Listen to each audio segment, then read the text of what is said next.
We just did the prelude off of Vampyr, whatever, and this is chapter 1. We just got our thing we needed, and now we're about to start our first chapter. Here we go. Okay, if any of y'all know anything of the game, if y'all watch the prelude, remember that body that we seen downstairs? Well, it's about to be crazy right here. Y'all ready? Let me bang on the door right now. Anyway, we were right here, right in the bottom. And right there, that body is disappeared. That is kind of weird, ain't it?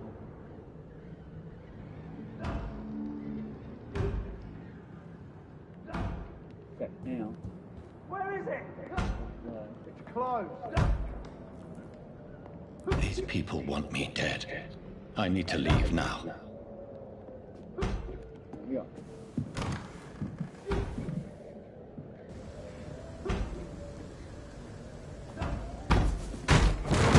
Here's the leech. Here!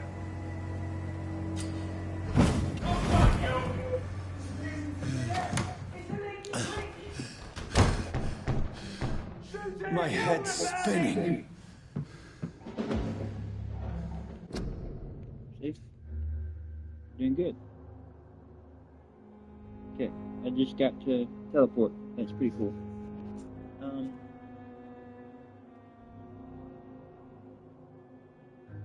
Let's go downstairs. Come on, you coward! Leave me alone. Clever fucking beast.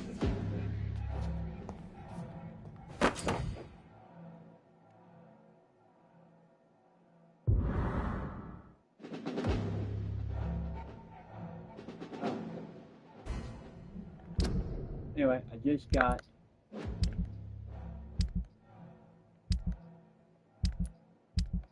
be right there.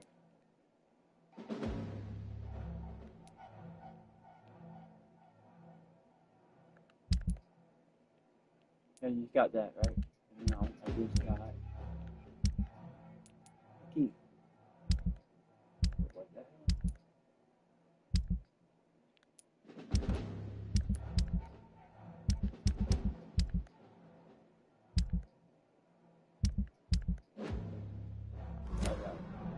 Got that. Now, we are leaving the shelter. Way. I'm still in Southwark. I must reach the West End. Go back home. 7.4 is the way to go. So.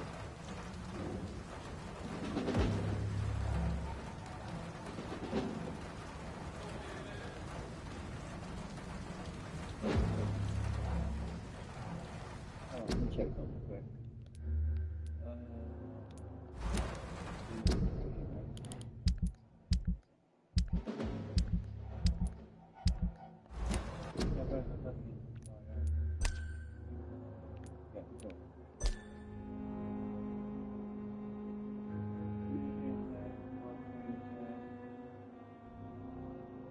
So that would be.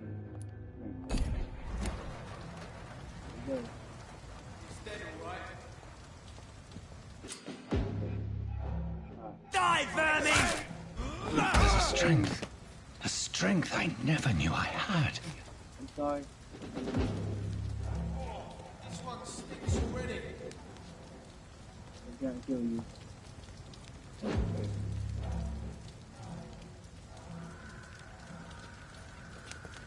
Not been bitten.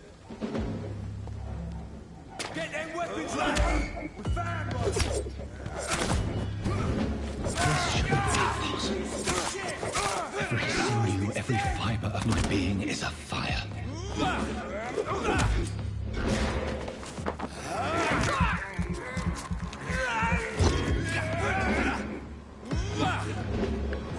feel like a child learning the limits of my body.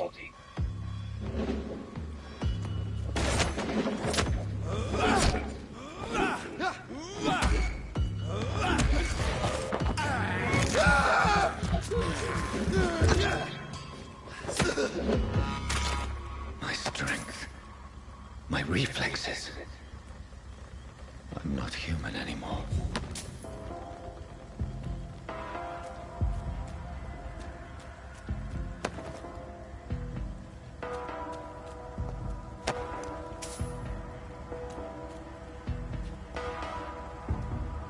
Got all these guys.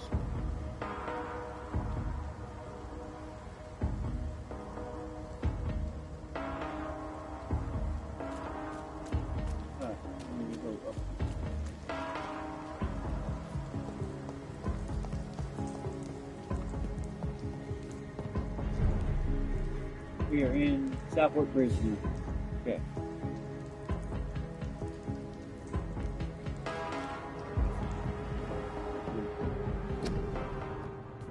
Quarantine contagious disease. One shall enter or leave quarantine area without waiting. A local health authority and authorized employee that shall alter before his notice card. I think I gotta use it. Fine.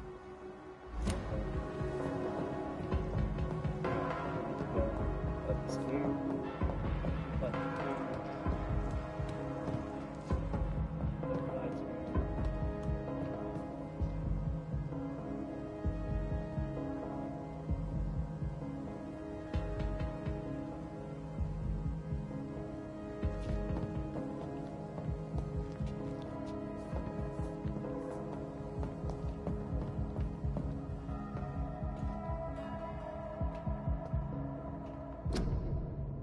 King of Easy, join Bird Green, help Bird lay as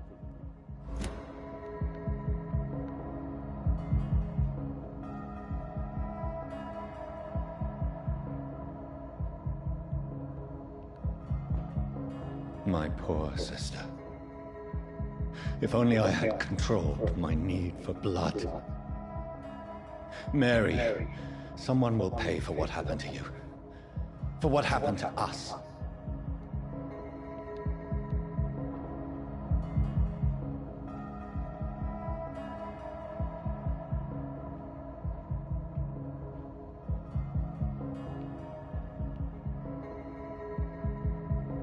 About to get discussed.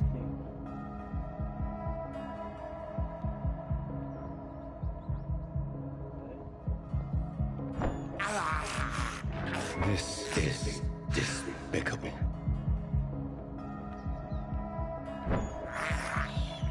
I have this thirst for blood.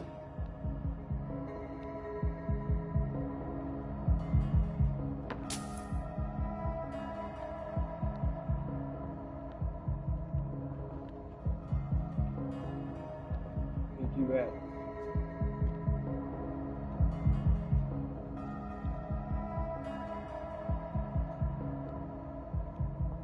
Where you at?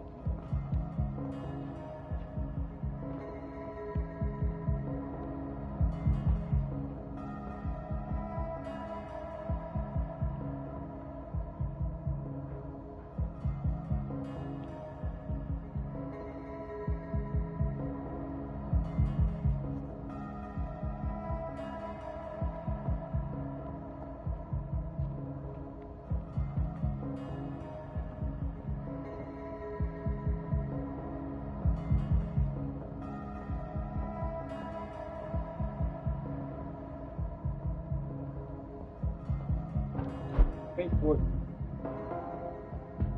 The dizziness from the jump. I can now control it.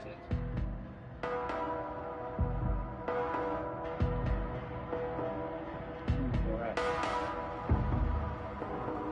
18 of them.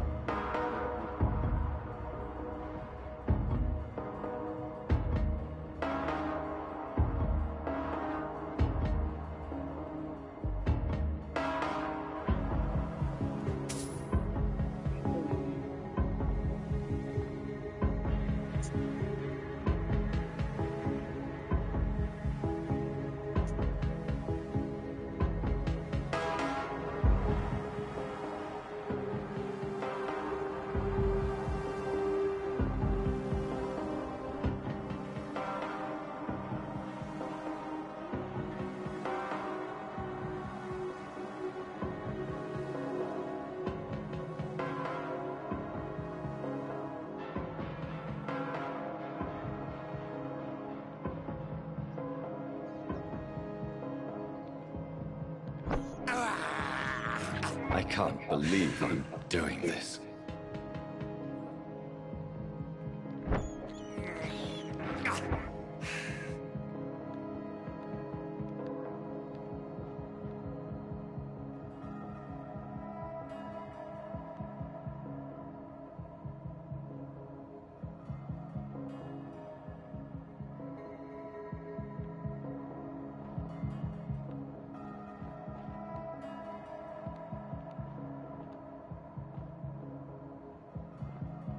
What will London have to say to me?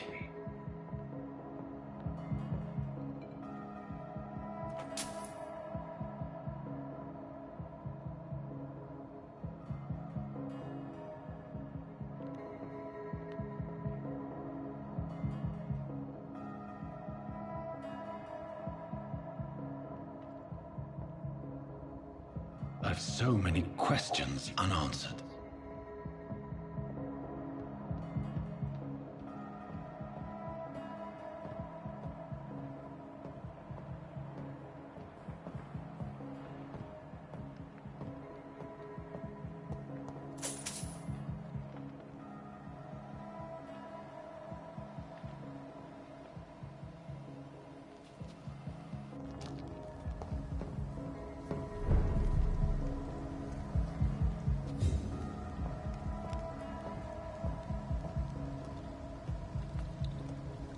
Get back, go get his body Another out. corpse.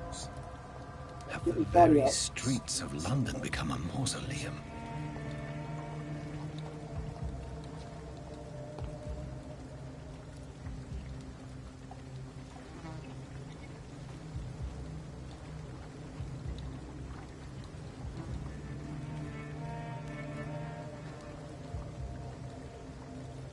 The man has been drained of all blood, but I can still smell the scent of it. I follow the scent's trail. Perhaps it will lead me to my assailant. Yeah, let's go. Fresh blood. The smell is so strong.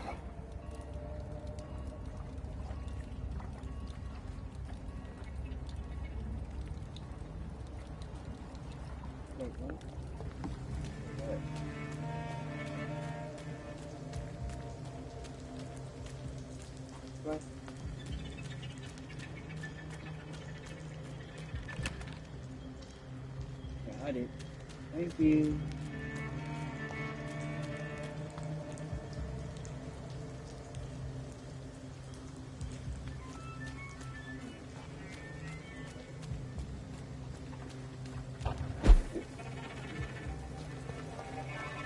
I'm gonna walk with that.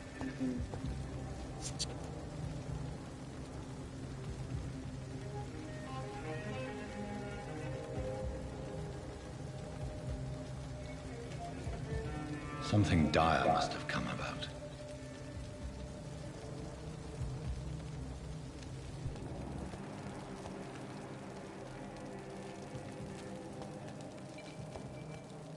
Where has everyone gone?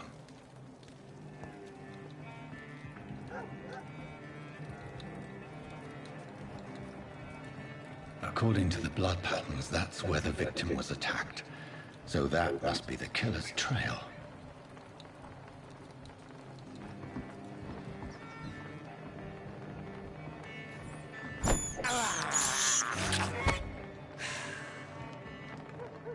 Alright.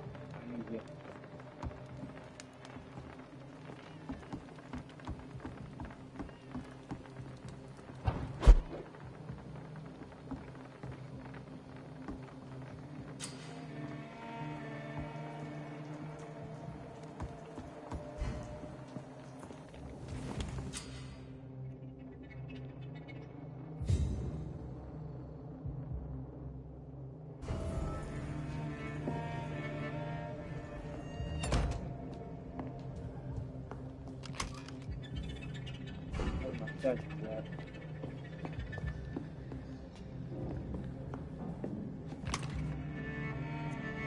Park. Hungry park.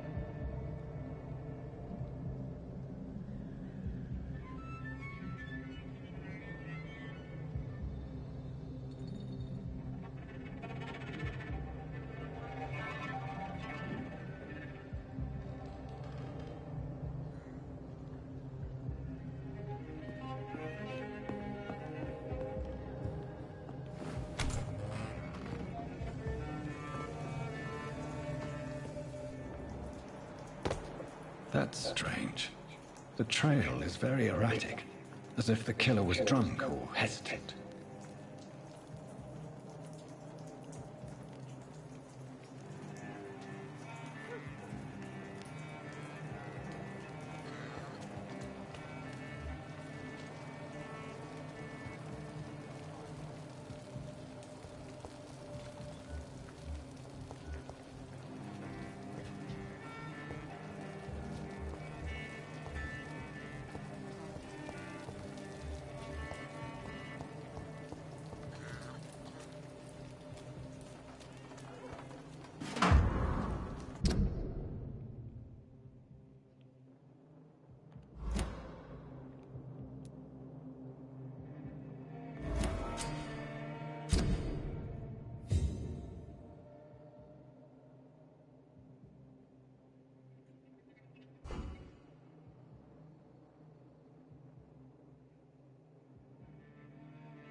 At last, a little life.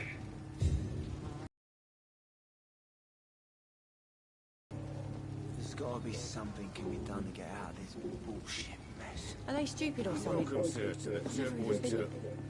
Hello, sir. Are you all right? Is there any way I can help you? I don't know. Maybe you could just talk to me. Maybe you prefer to speak with Tom, then. He's more agreeable talking to strangers. What is this place? This is Tom's bar, the Turquoise Turtle. I'm the barmaid here, Sabrina, if you want to know. Are you always open this late at night? No, it's only since the epidemic started. Tom thought that people may need a safe place to stay. You don't seem to have much business. Where is everybody? Well, most people are sleeping right now. And those that are awake tend to avoid going out. What with the murders and all. What's going on around here? Where is everyone? Too many dead, sir. First the epidemic, and now all these terrible murders. The murders. What can you say about them? Bodies found in the streets every morning. Drained of blood. It's just horrible. Some say the sewer dog is back. The sewer dog? What's that? No one knows. People have always disappeared around these parts. The ancients say it's the sewer dog coming out to feed. But now he's killing in the streets.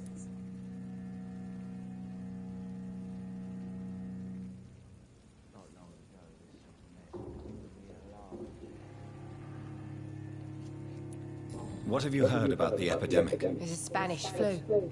Yeah. Killed so many last summer. Thought we'd seen the last of it. Dozens dying every week. Are the authorities doing anything? Nothing. There are so many quarantine zones in London now. It's gotten really hard to travel across town.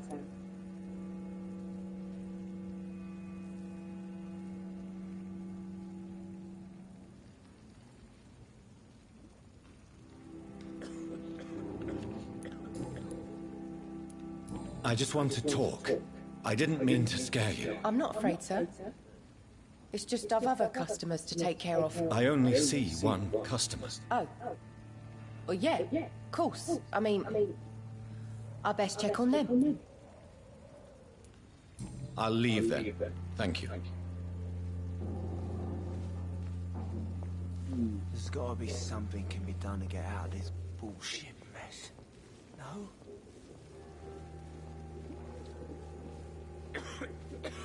think I'm losing my mind. I should just run as far away from this place as I can. It's a good thing you cannot see me now, Mum. 898. You speak to one of our representatives. Thank you.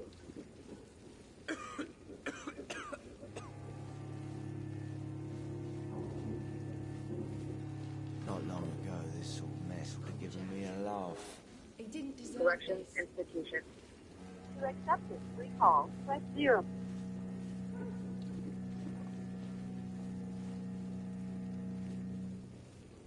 Poor Jack. He didn't deserve this. Damn it. I think drink no longer stirs me.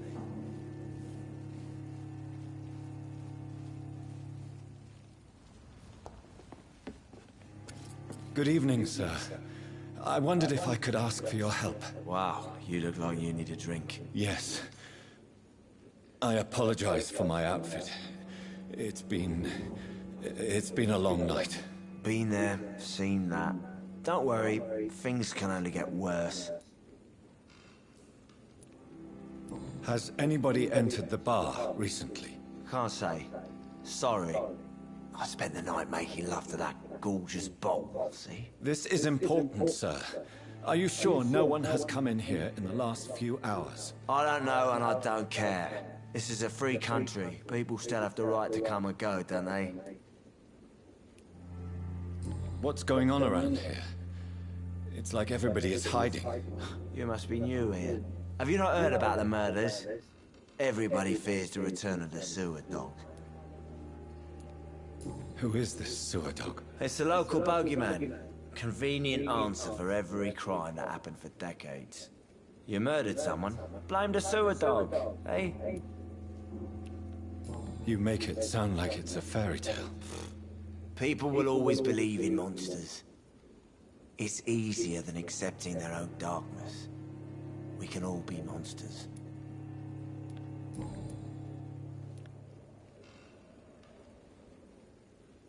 I'll leave you to your bottle then. He didn't deserve this.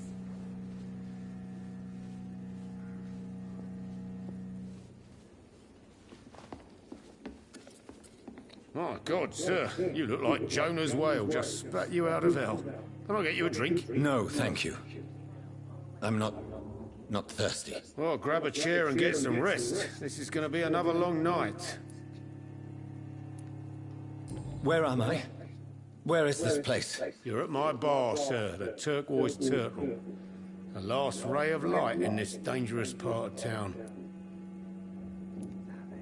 Aren't you scared? Scared of what?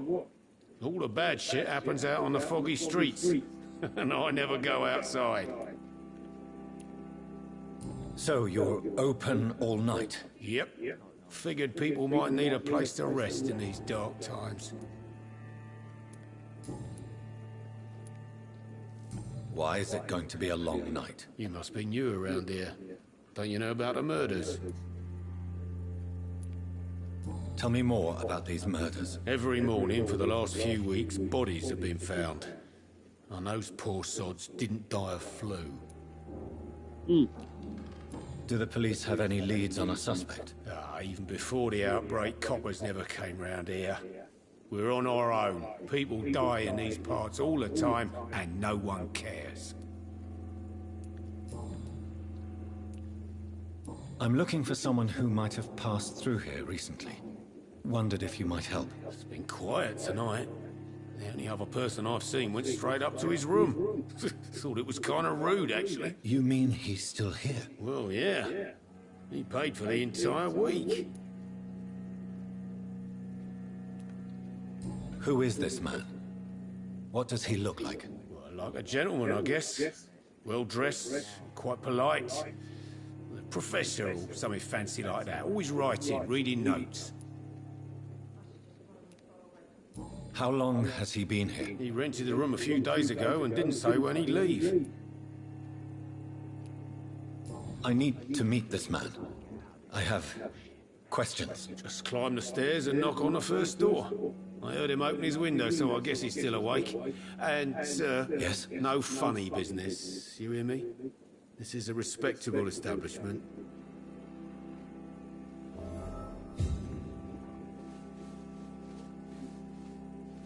It's a good thing you cannot see me now, Mum. I hope I live long enough to see them Red Bull boys get what's coming to them.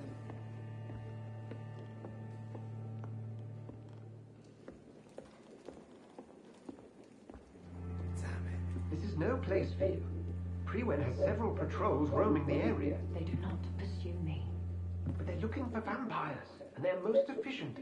They'll not relent until the killer has been identified. I have a common objective, but I require...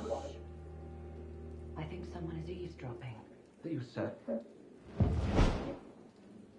You might as well come in, whoever you are. Slowly, vampire! Who are you? I mean you no harm. Saith the vampire. Present yourself!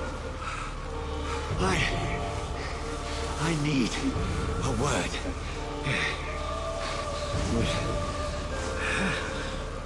Anyone?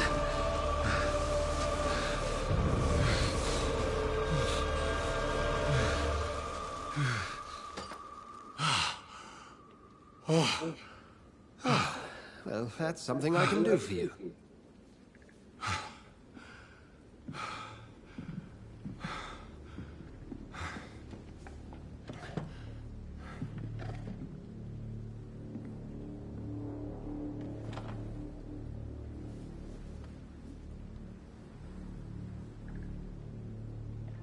And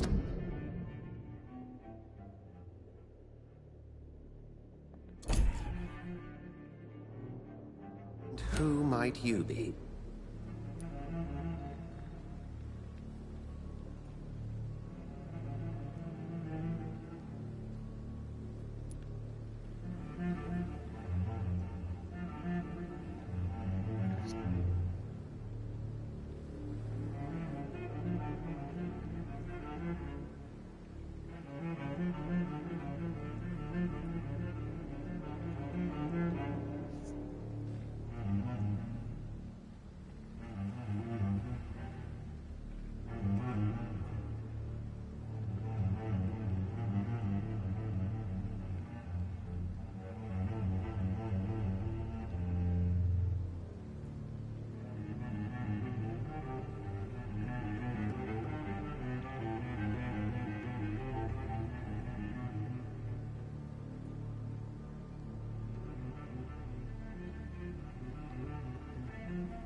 I'm not sure that I know anymore.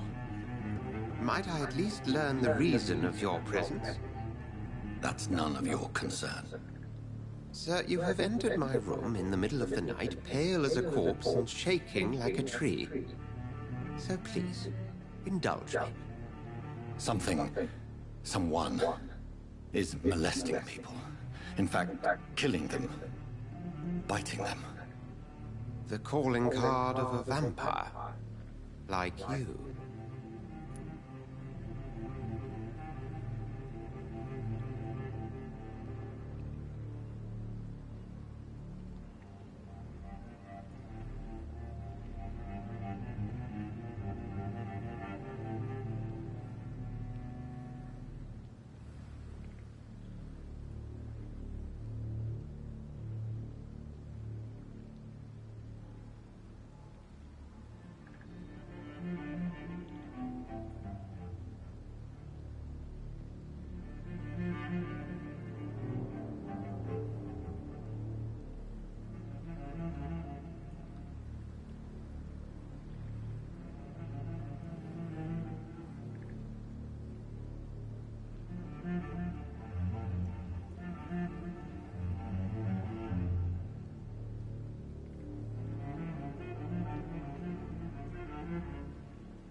You seem the expert. How would that be? I have my secrets, as you have yours. Then if you are not a vampire, who or what are you? Dr. Edgar Swansea of the Brotherhood of St. Paul. I'm performing an independent investigation here in an attempt to understand precisely what is going on.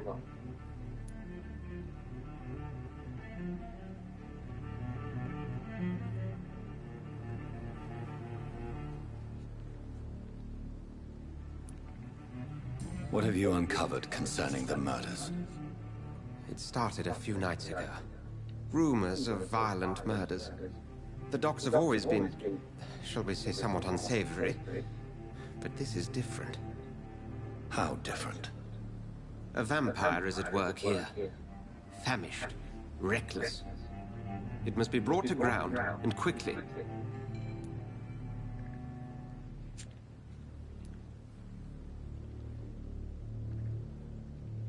I heard another voice, that of a woman. Who were you talking to? Ridiculous. I've no idea what you're talking about.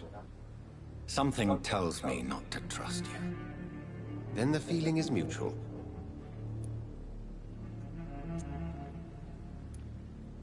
And what exactly is this Brotherhood? Sir, if the name is not familiar to you, then we shall discuss it another time.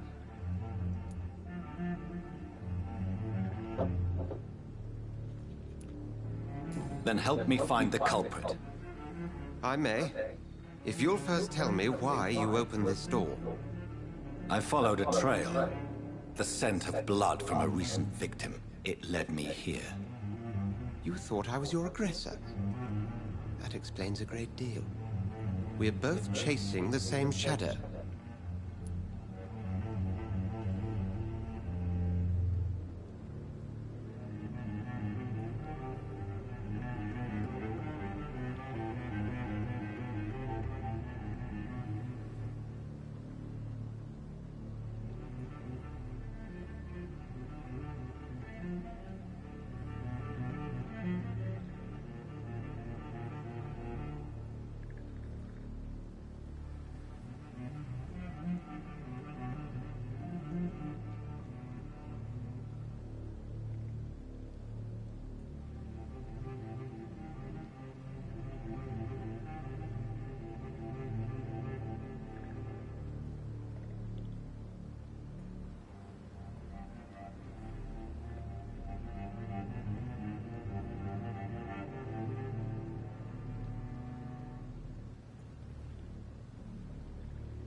Perhaps. This is all new to me. I'm not even certain what I'm looking for. You should let me handle this affair. You've no idea what you're up against. No. I will find the monster. He is mine. How will you do any better than I? But then let me ask you this. What are your intentions if you find the killer?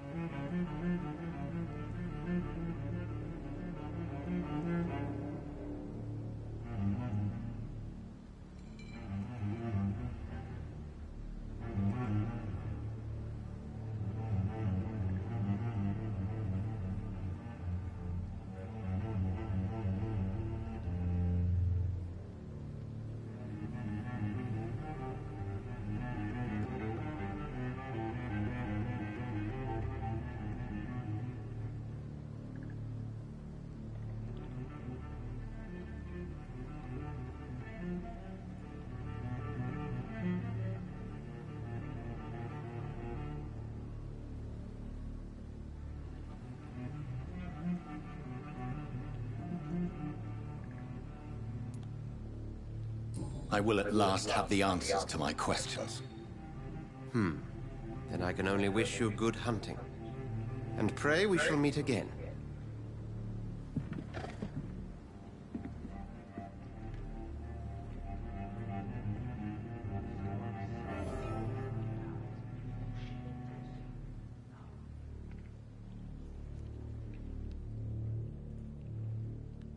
Can I have some privacy, please?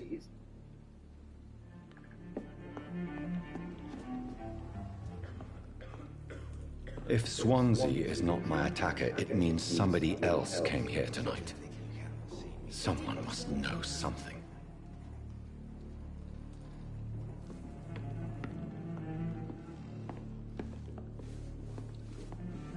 Damn it. Welcome back. Did you find what you were after? I can't say I have. Are you sure no one else came into your bar before I arrived? Hey, I told you, you were the only other stranger I've had.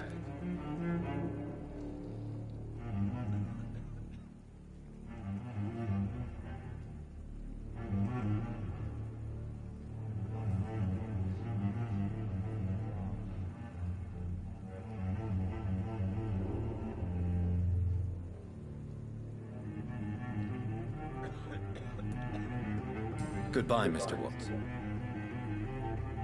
I live long enough to see them wet room boys get what's coming to them. It's a good thing you cannot see me now, Mum. Evening, sir. Can I help you? I have a few questions for you. Well, if you must. I spoke to Dr. Swansea. He's not the man I'm looking for. Now, I want the truth. The truth? What do you mean? I suspect that someone else was here tonight, and I don't think Tom wants to tell me about it. I'm just the barmaid here, okay? If Tom says you're the only visitor we had, then you're the only visitor we had. I can feel your fear, madam. Please, tell me what's going on. It's Will. William Bishop. He came in here earlier tonight and he... Well, I thought he was going to clock someone.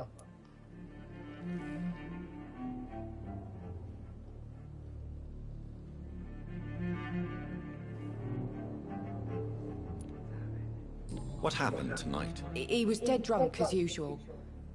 But my God, his eyes, his face. He must have caught something awful. He shouted and cried. It was terrible. Why are you so afraid? I mean, his skin, his hands. I scrubbed every glass and every chair that he touched. God, I hope it's not contagious. Tell me about this William Bishop. Will was a sailor who worked at the canning factory before he lost that job. A nice bloke, really. He's never been violent. Until tonight. Why keep it a secret? Why not tell me about it? Tom's nothing if not loyal. After Will lost his job, he offered him one ear. They used to be good mates. But recently, well... Will started to get very aggressive. I see. Thank you for your candor. I'll be sure to talk to Tom. It's a good thing you cannot see me now, Mum.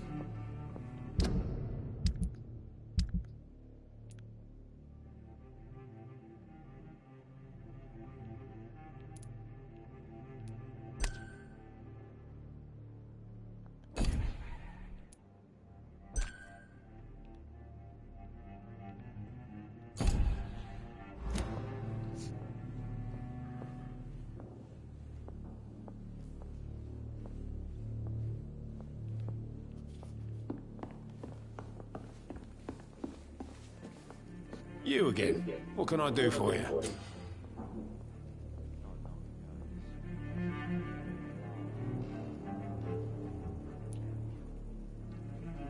Tom, talk to me about the visit from your old friend, William. Yes, Will came by tonight, but he's not my friend anymore.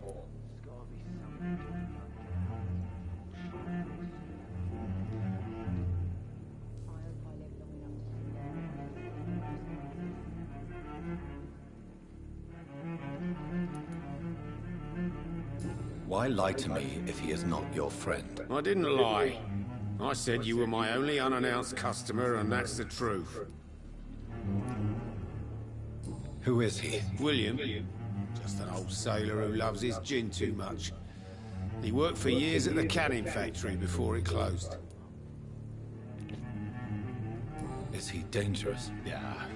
Like many drunks, he's all bark and no bite. Can barely stand up most of the time. How was he tonight? Was he different? Sicker than usual, perhaps. He whined and mumbled about how mean people were to him and how he'd like to talk to me outside, and then he left when I refused.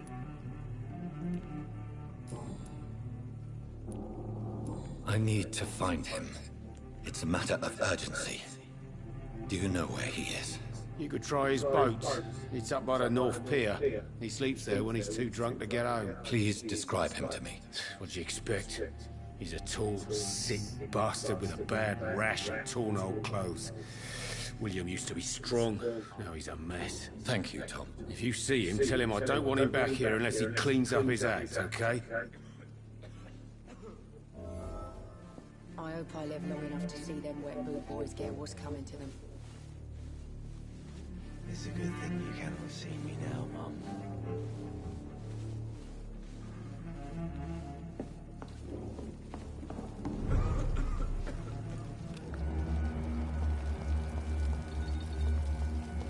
I will get to the bottom of this. Brings working together, skilled workers in engineering and kindred trades enrolled today as war munition volunteers. Support the men at the front with plentiful supply munitions. Wages get to the factory line and feed the fire now. What's been done to me? To this city?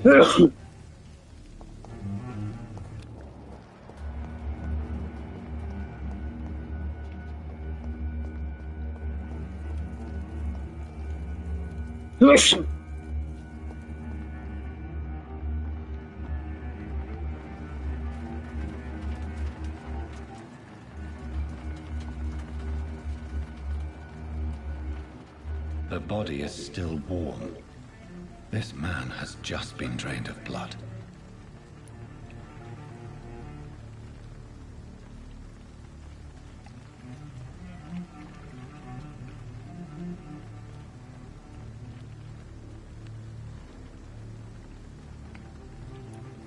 This corpse has been dried of its blood, just like the previous victim.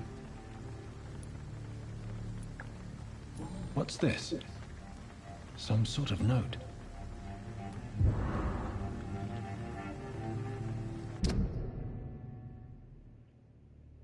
Object. Multiple deaths in the dock region. We believe a nasty leech involved.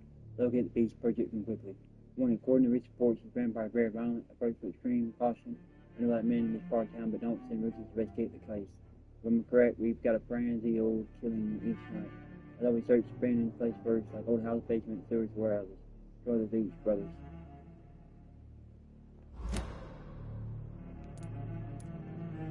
These men, they're a company of professional vampire hunters. This man was armed. He tried to defend himself. Blood and empty gin bottles. This bishop fellow is something of a heavy drinker.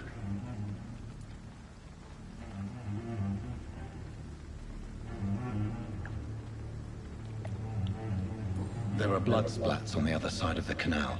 I must reach that barge.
ammunition crate.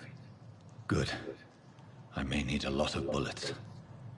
I feel like I'm back on the front line again.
Steady, boys, we've got one of them! He's dead!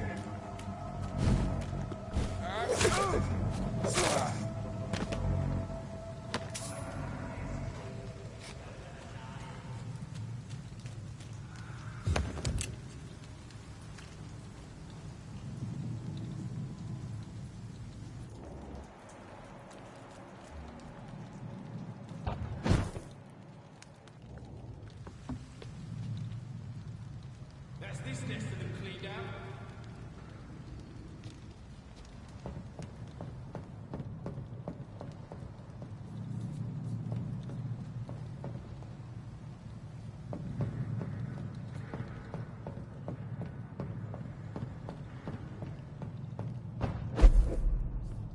We won't see any of these bastards back here again.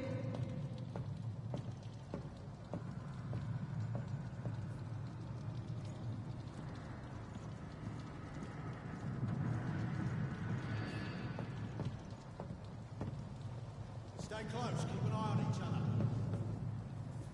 I like their screams when you burn them alive.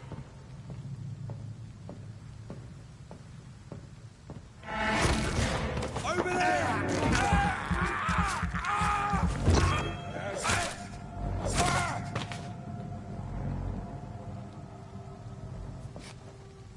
This nest of them cleaned out.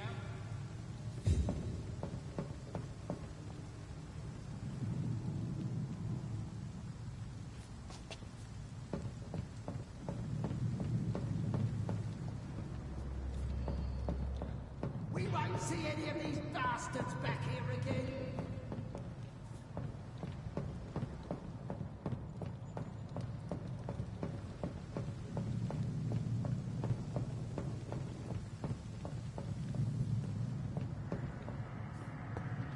Stay close, keep an eye on each other. I like their scream.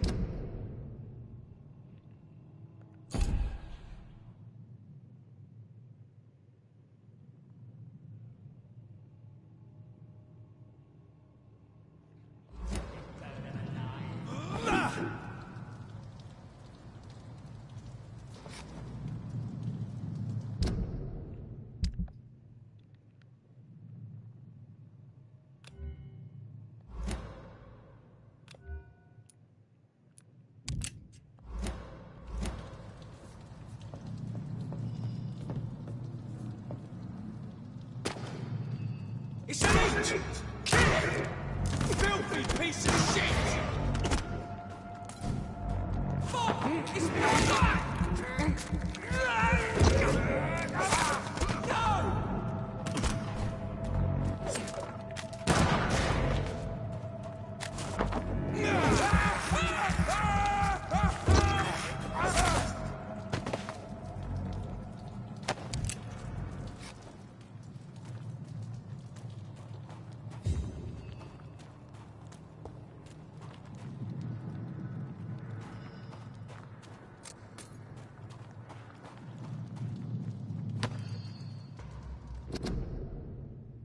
I know that some of our companions consider that the best advantage we have in our fight against leeches is that they can't go out during the day. Thus, we can hunt them down when they hide powerless in their sleep.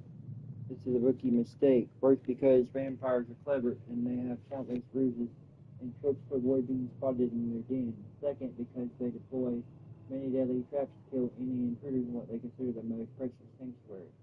It would cost us too much men and too much time to explore and eradicate vampires and their hideouts. The best tactics is to follow and destroy them when they are vulnerable when they hunt at night. Much easier to attack them then so they can easily be spotted. That's why the Guard of Furin must evolve and deploy new tactics to hunt leeches, small and mobile patrols, tactics based on technological advantages. Modern communications, we can learn many things from the war and France. New strategy, equipment and new weaponry, grenades, white phosphorus, ultraviolet light, bulletproof vests, flamethrowers. It was time to guard and embrace the 20th century.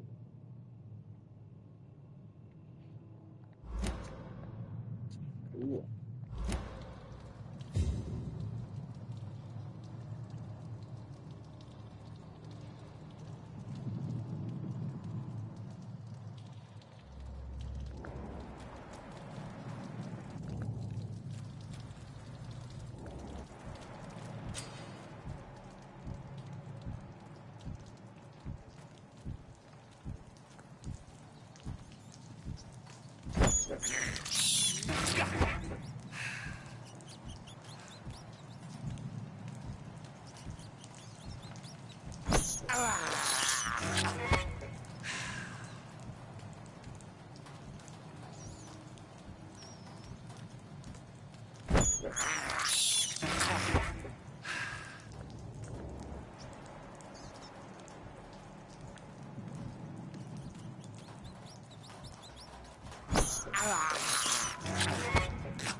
Got that control done.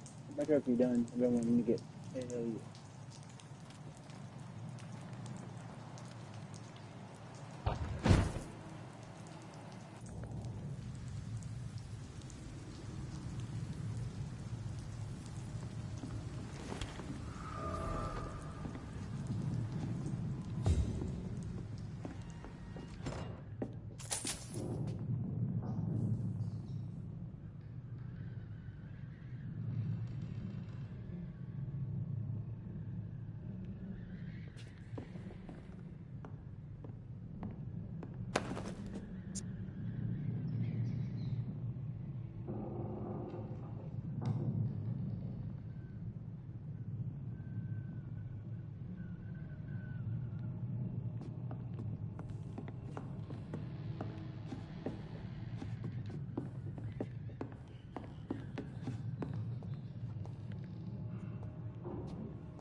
Fresh blood.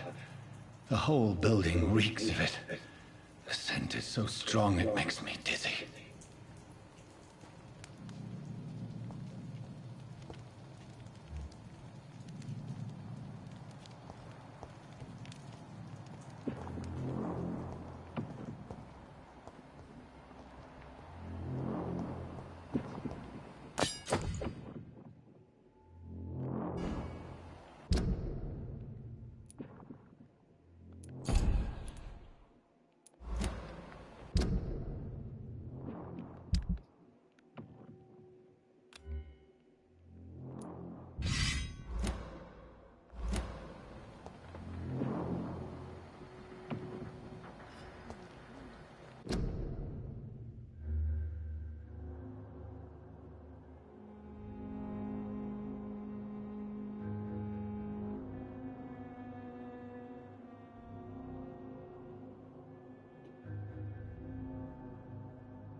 William, I can't stand it anymore.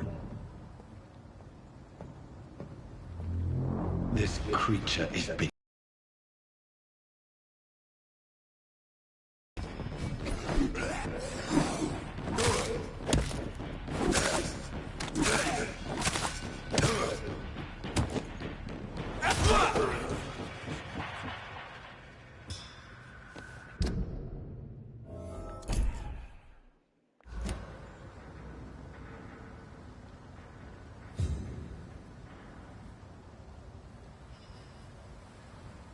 William, please, stop.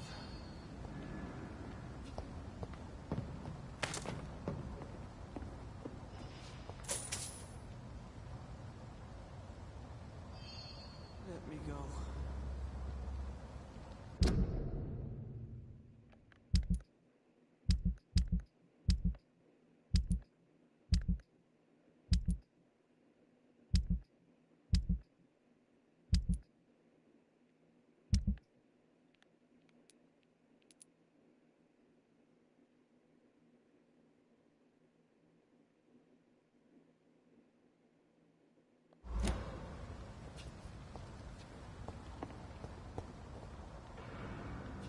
It's not too late.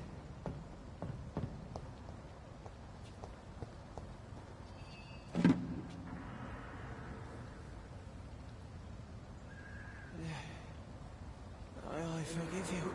The Lord is my shepherd.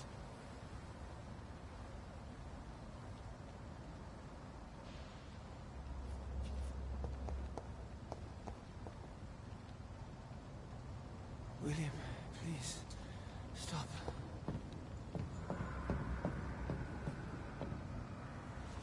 William was an honorable man. I could have saved him. Mr. Hampton, are you in there? I knew him well, another lost soul, a kindred spirit. Sir, listen to the sound of my voice. I'm a doctor. You're suffering from shock. I must return to my flock. They'll stray without me.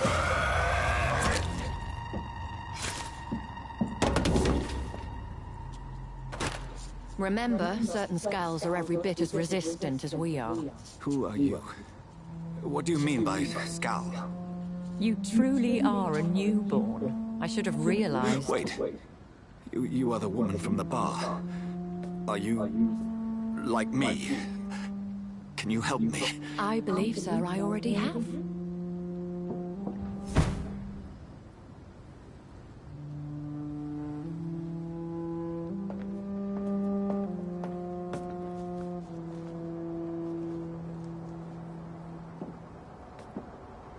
By George and the Saints, you've solved the mystery of these terrible murders. Patience, good fellows, I've come to offer help. Just give me a moment to secure my boat. We can leave this awful place. William was not the evil man they claimed. He was just taken by the thirst. He needed his drink. This man requires medical attention. We'll see he gets to the nearest hospital. No, please, I must tend to my fold. My flock needs me. Fair, sir. Go with the good Dr. Swansea. He's resourceful, and I'm sure he'll take good care of you. You'd best come as well. The sun is soon to rise, and you'll need a place to rest. I just need a moment. If I can learn something about what has happened to William, I'll be a step closer to understanding what happened to me.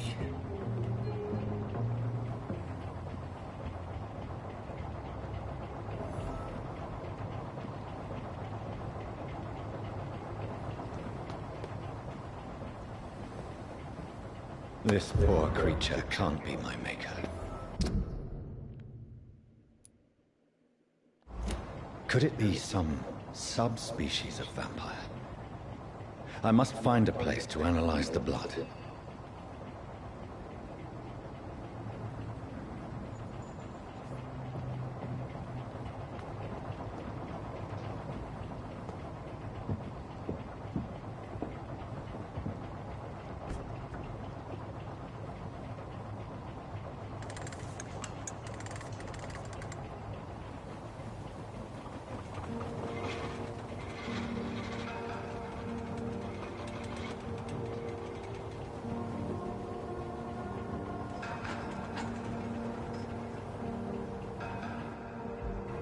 Where are we headed?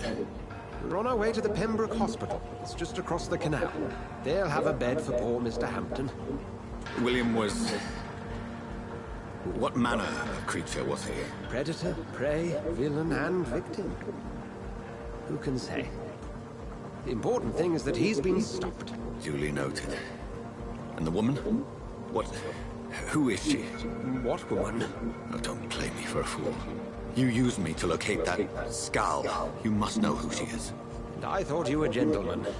You shouldn't talk about a lady behind her back, but I will tell you she values her privacy. Were London as peaceful as she appears from the middle of the canal? If only that were the reality of the situation. To be honest, I've always tried to avoid this part of town. Pembroke Hospital is the last bastion between the rest of London and the epidemic.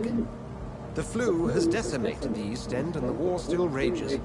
Welcome to the front lines of a plague. This is where you work, Dr. Swansea? I am the administrator of Pembroke Hospital.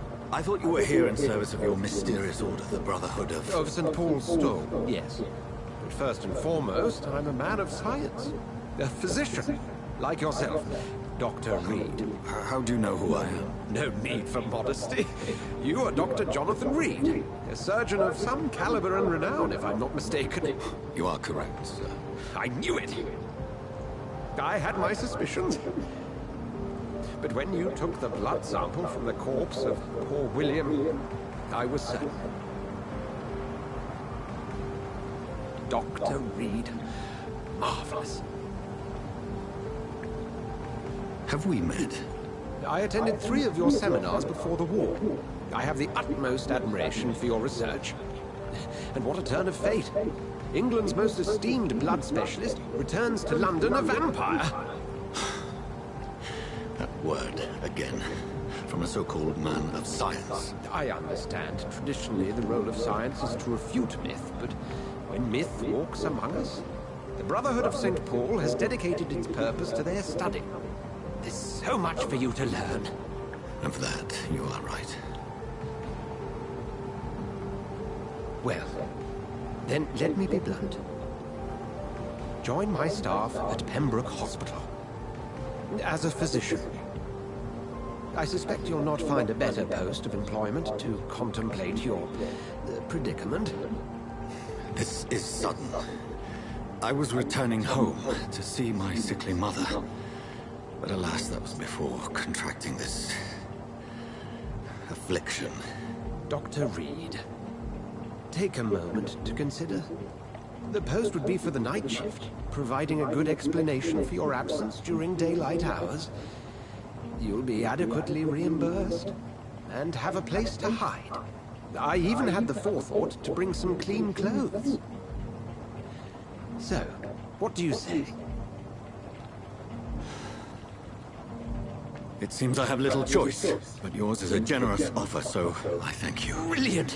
Oh, Jonathan, this is one for the book, and the beginning of a beautiful friendship.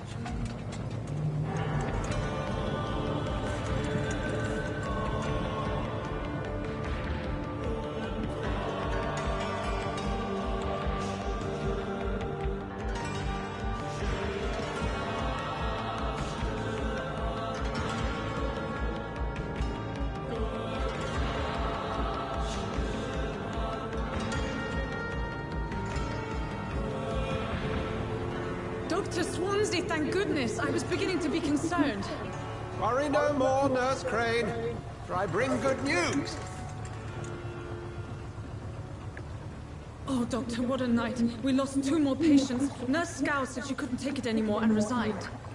Yes, well, I'll make a new rota in the morning. In the meantime, find a good bed for Mr. Hampton. Be sure to pay attention to his needs. Of course, Doctor. Oh, and Dorothy? Yes, Doctor? Dr. Reed here has just returned from the front. He served King and Country and will be joining us here at Pembroke. We're very lucky to have gained a surgeon of his talent, and one so experienced in blood transfusions. That is good news indeed, Doctor. Oh, yes.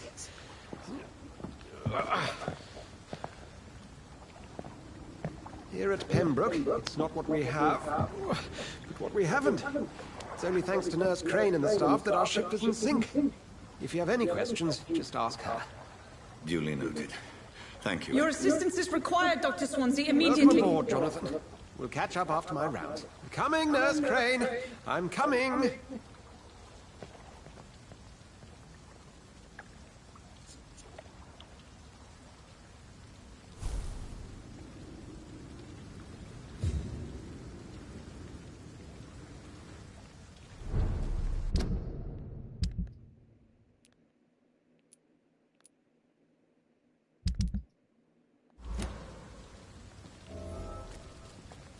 We'll have a word in my office later, Jonathan.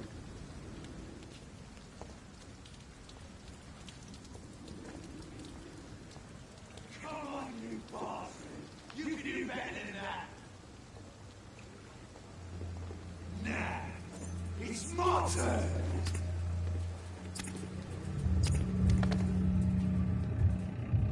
Rotten or pristine, each heart contains the secret of life. Drink at this river, try it all.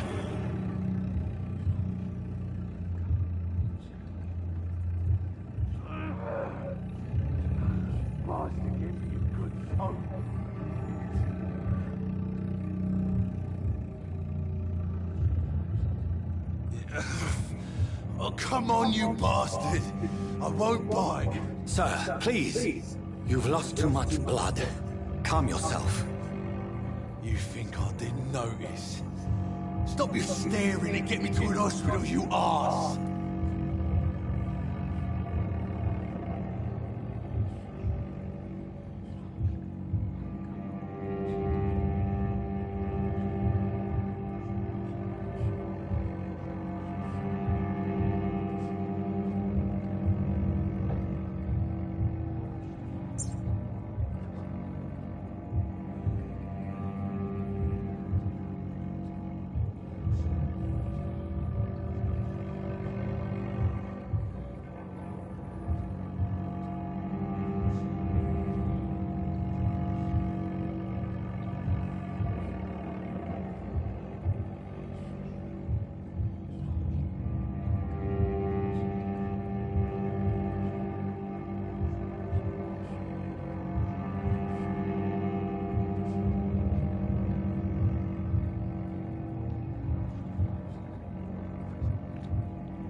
Insulting a good Samaritan.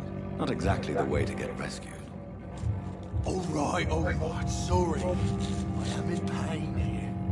My guts are spilling out onto the street and you're yabbering on. Yes. That's a very nasty wound you've got there.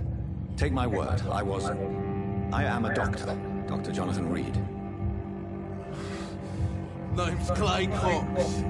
I'd appreciate you helping me to a better place, Doc. Follow me, Mr. Cox. Let me assist you to that better place.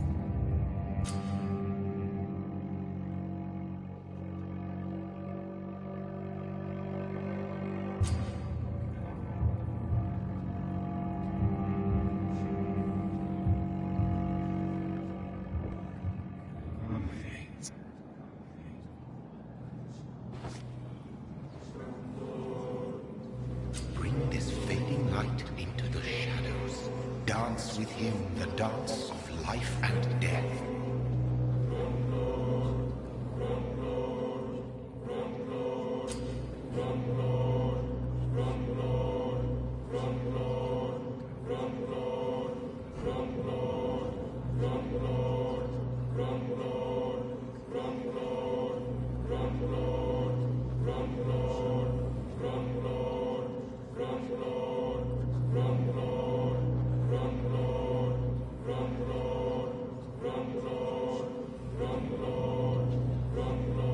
No more.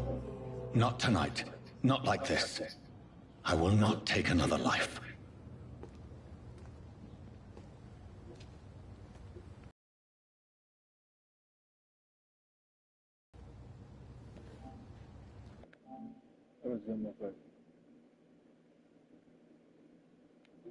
Okay, I got.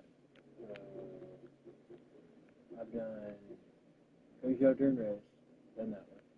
Take a ride with Dr. Swansea. Done that one. did that one. I did both of these already. Itinerant trial.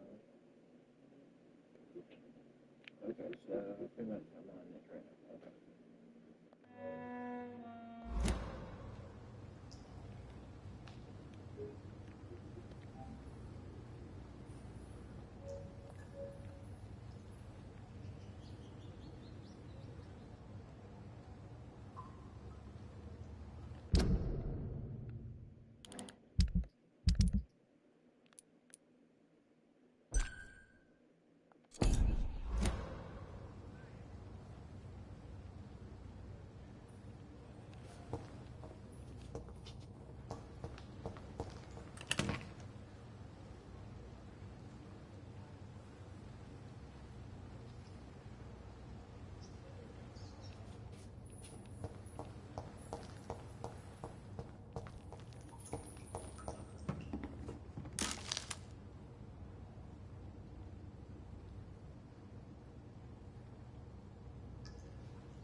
Did I black out?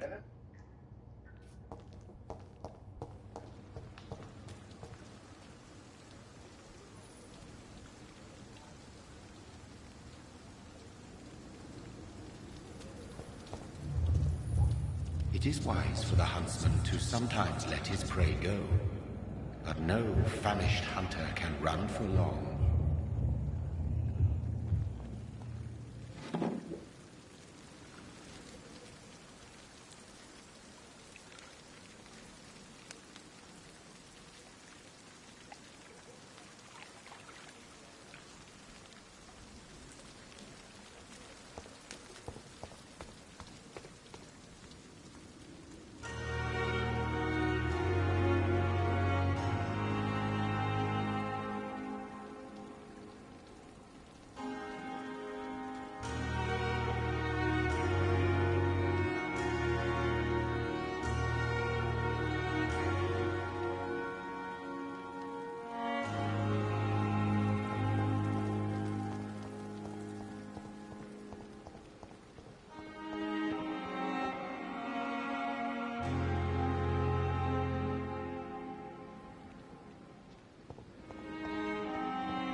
Good evening.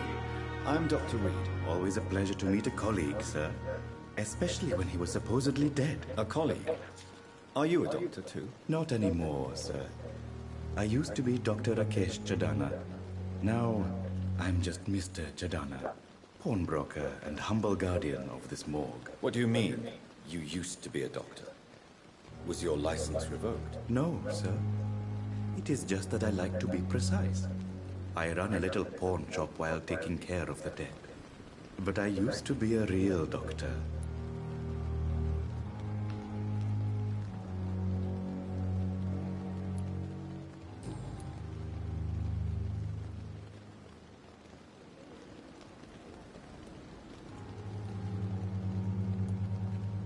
Are you afraid or uneasy being surrounded by so many corpses? Why should I? These bodies are empty vessels. Flesh left to decay. Poof. No soul anymore. All gone.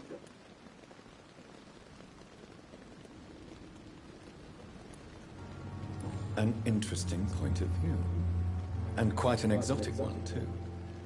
Most people fear, or at least have respect, for dead flesh. Sir, as a medic during the war, I learned to face my death and the death of others.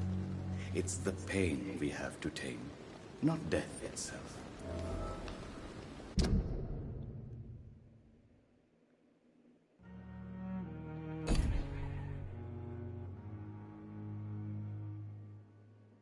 Yeah, anyway, that's like 10 too.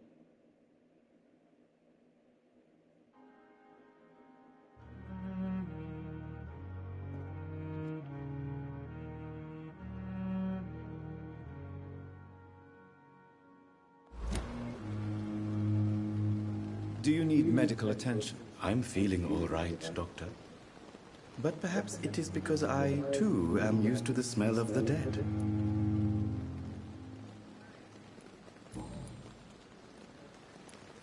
Are you afraid, or... Why should I? How did you get this job? After I left the army, I worked as an undertaker down by the docks. A dangerous place with many an unpleasant business there. Milton Hooks helped me get a job here. Have we met before? I don't think so, sir. Why? When we first talked, you said you were glad to meet me since I was reported dead. Funny story, sir. Your sister came here a few nights ago. You were missing, and she was looking for your body. She must be very relieved now. Do you work here alone? Yes, very easy work, sir. All I have to do is watch a few bodies. The situation was very different when the main morgue was still open. Why do you have to watch these bodies? Because these poor fellows have no names. We keep them in case someone comes looking for the missing. Sadly, very rarely happens.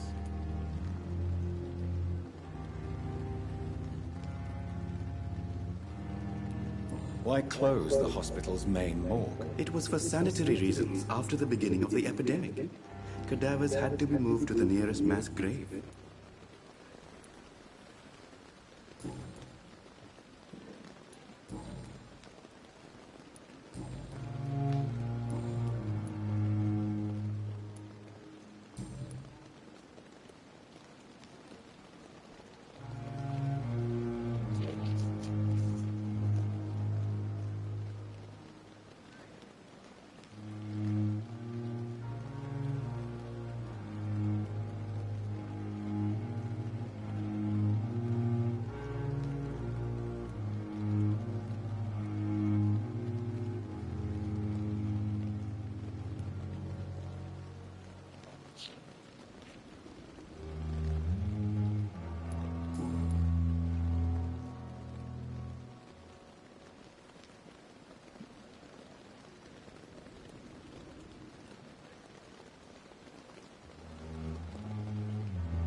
A pawnbroker?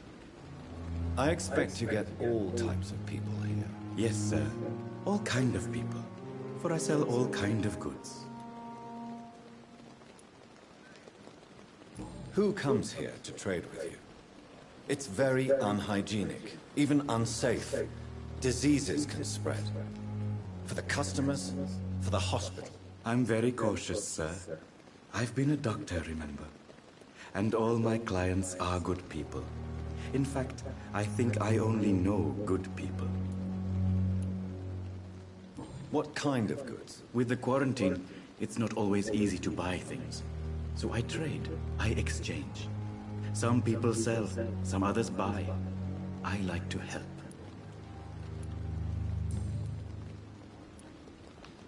Since you're not afraid of dying, do you believe in life after death, Rakesh? No. I believe we must do all the good we can while alive. For our time is short, and the obstacles are endless. Do you think you would enjoy immortality as a concept? I don't think so. Don't mistake me. I love life, and I'd like to live a long life. But everything has to decay, sir. Even goodwill. Do you really believe goodwill cannot last? As I said, sir, everything decays. If I was to never die, goodness, I would be bored or worse. And I like to be helpful, sir. Quite depressing, wouldn't you say? Yes, but the good news is, we'll all die before losing our humanity, sir. So you're ready to die? No, I'm not. I don't fear death, for I won't see it. What troubles me is the pain my death will inflict to those I know. You're a wise man, Mr. Chidana. No, Dr. Reed. I am a foolish man. But I like to think otherwise.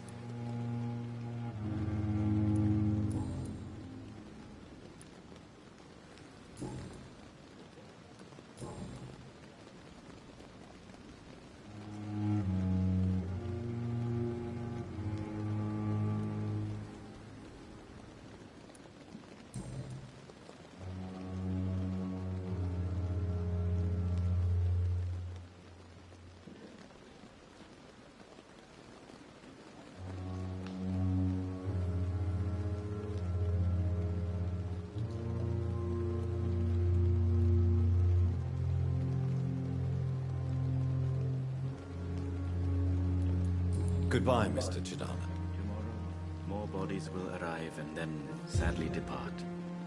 I'm managing a train terminal, not a morgue. Good evening, Dr. Reed. Please show me what you have to sell. Of course. It's just trinkets and curios, really. But I'm sure they can be useful.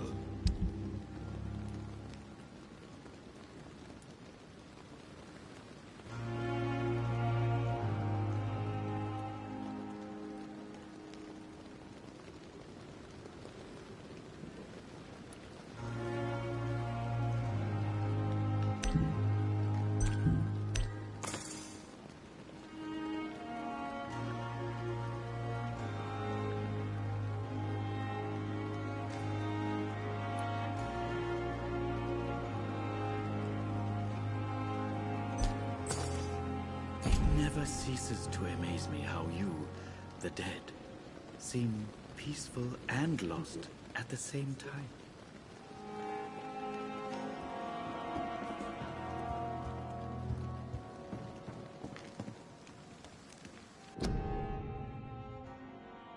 Tomorrow, more bodies will arrive and then sadly depart.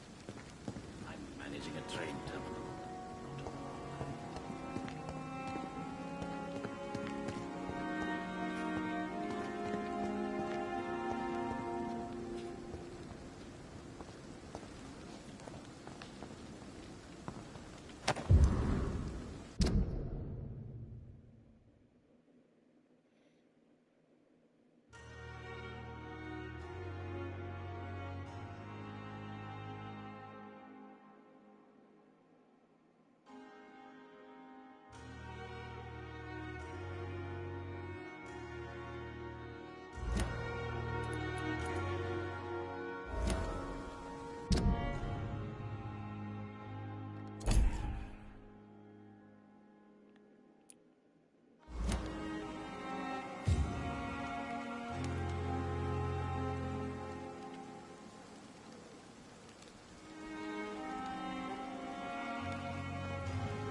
Scowl voices in the garden.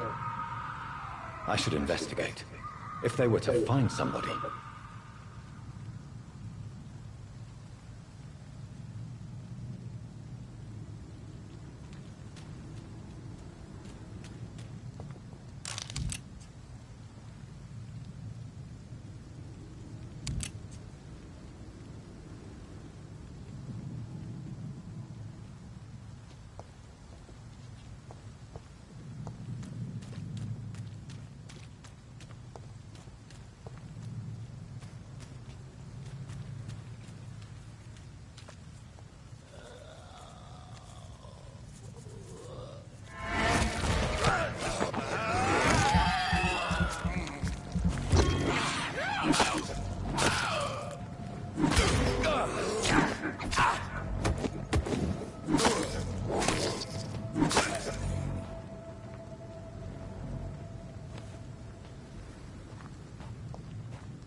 Doctor, where have you been? I've little time to play hide and seek with new staff members, no matter how illustrious they may be.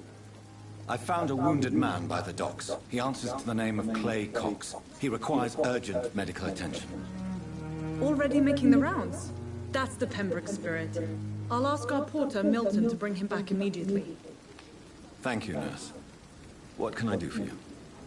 Dr. Swansea insisted we provide you a quiet office. You'll find it on the second floor with your name on the door.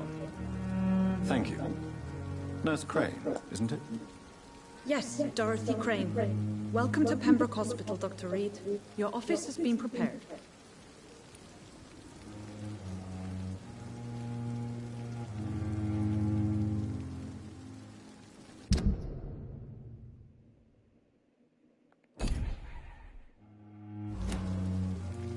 I would like to ask a few questions first. What kind of man is Dr. Swansea? Well, you accepted the job from him. I thought you would have known about your employer. Apologies, I've only just met him the once. This is sudden.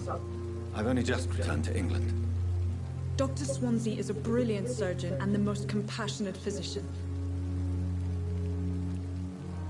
It's right to assume Dr. Swansea knows far more about me than I do about him. You'll get to know him soon enough, and better than me. The administrator has better things to do than mix with us.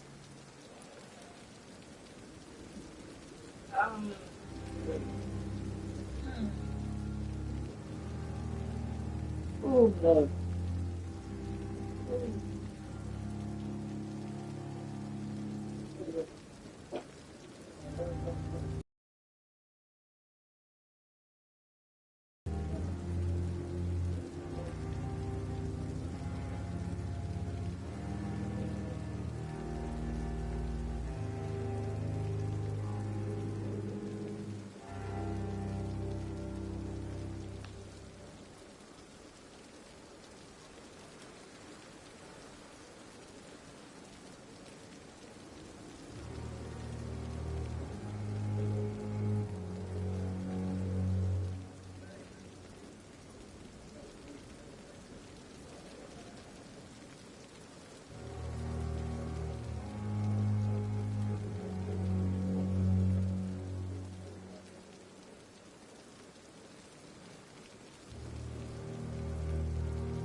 da da da da da da da da.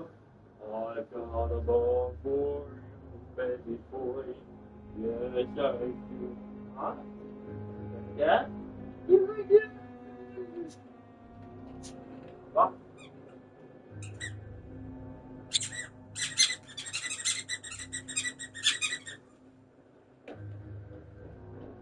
Over.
What dog food? That's the stuff.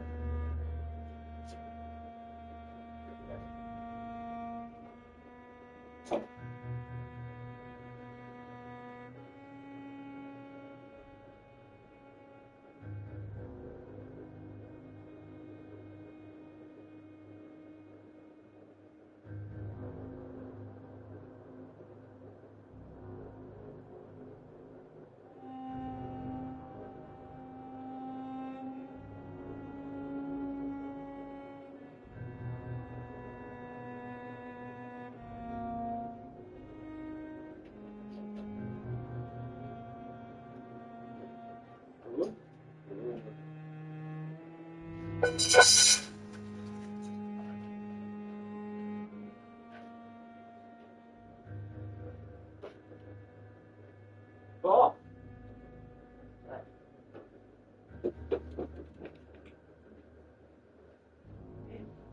Oh, oh, oh,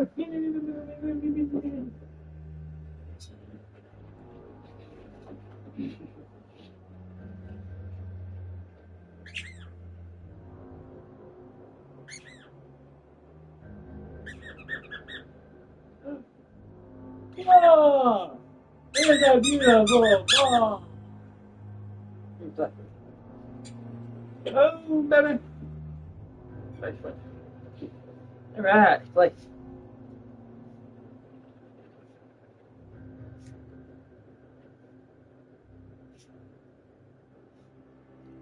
Oh yeah, I gotta meet her. Work. Okay.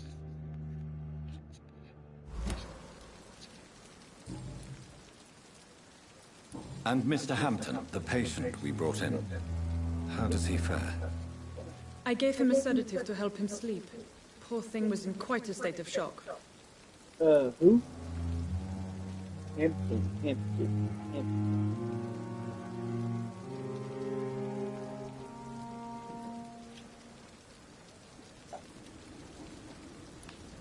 If you could point me in the direction of my room again, nurse. Second floor of the hospital, left after the stairs. It's the last vacant office at the end of the corridor. Thank you, Nurse Crane.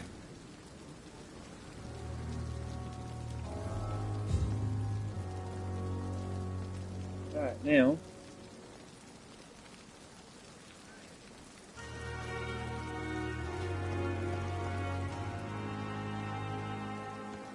Are you right, Brenda?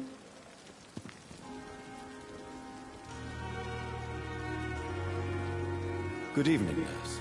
I'm Dr. Jonathan Reed, the new surgeon here at the Pembroke. Dr. Swansea has already told us about you, sir. I'm Nurse Gwyneth Brannigan. Welcome to the Pembroke Hospital. Did he really? It's a good thing I wasn't hoping to keep a low profile. All members of staff have already read about your new blood transfusion technique. Dr. Swansea made sure of that. I see. Well, I'm a little surprised, but I suppose I'll just have to deal with this unexpected notoriety. You must know, blood transfusions are Dr. Swansea's primary subject of research. He is convinced it is the future. Do you require medical assistance, nurse? Thank you for your concern, but I'm fine.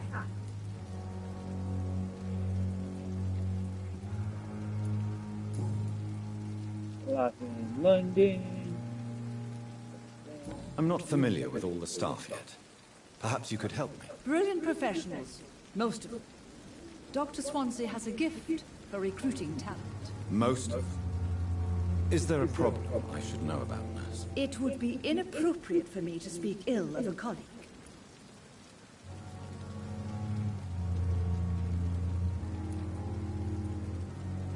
Is there anyone that stands out? Well, I have never met someone as dedicated as Dr. Tippett. He should be a standard for us all here. If only he were younger. Why should his age be a problem? I guess it's fair to say he's always pushing himself to the limits. He just doesn't know when to stop and get some rest.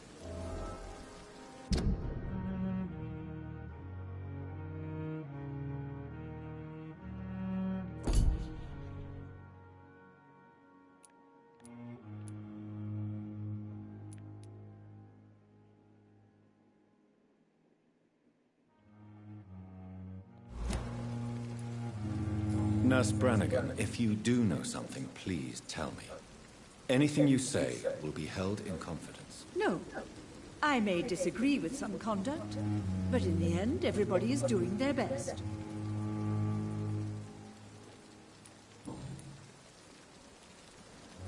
How are things here? Not good, to say the least. We're struggling against an invisible enemy, more lethal than any bullet from a gun. It's hard, Doctor.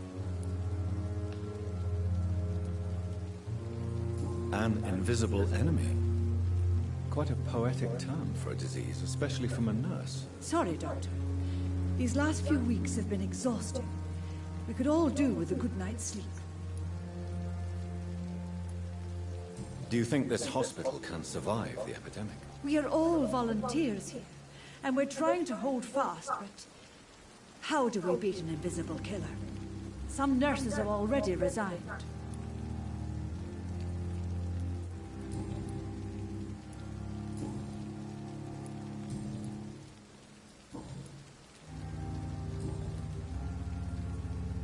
Four.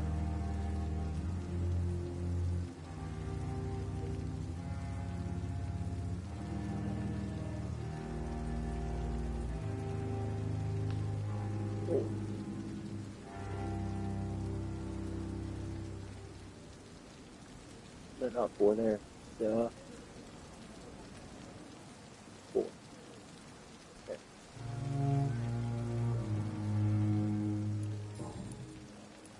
Goodbye, nurse. Call me if you need assistance.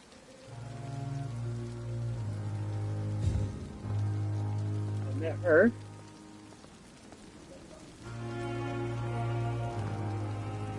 Yeah. Where's John? Are you right?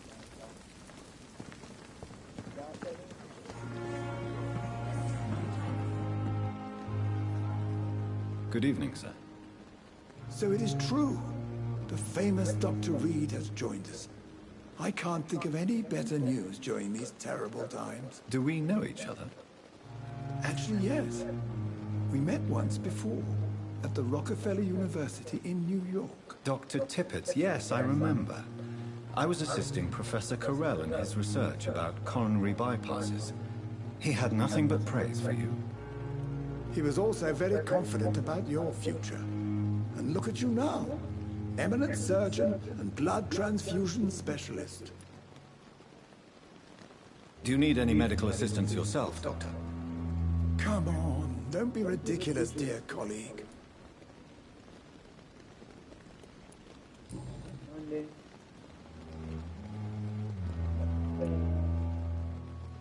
What can you tell me about the staff in the hospital?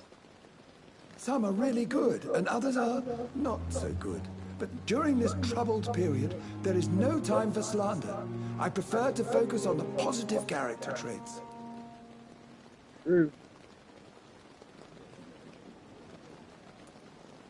Tell me more about cherished people, then.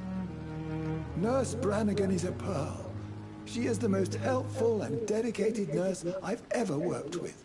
A clever and cheerful woman. You really seem to admire her.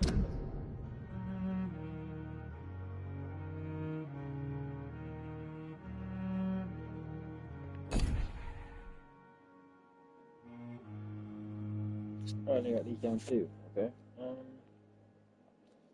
see. I need it right.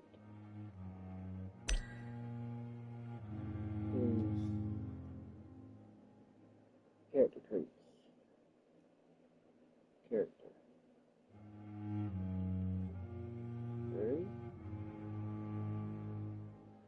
1 of 3.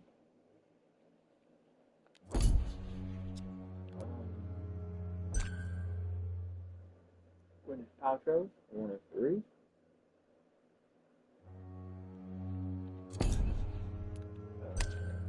Two of his. 2 of 5. The hook. The hook's right there. And that's 1 of 3.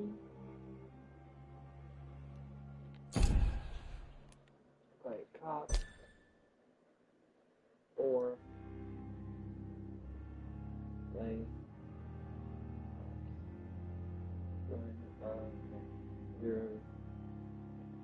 4. Edgar 003.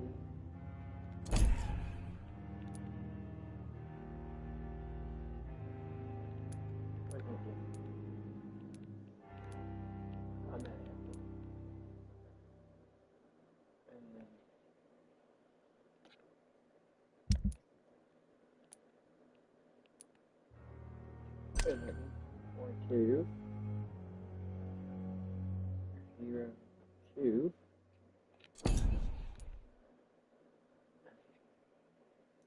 Delaney. That was 0, 4. Skills. I'll go even further. If she was a man, she would be a damn fine practitioner.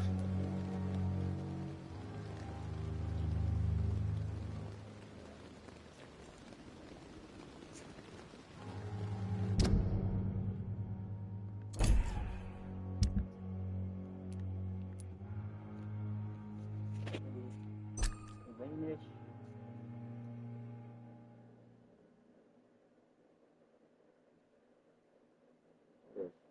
One of 4.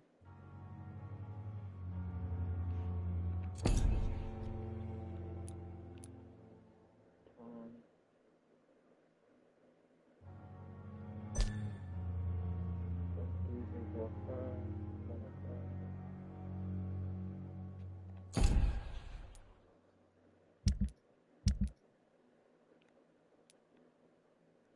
Crane, there you are. We got 3, 0, 3.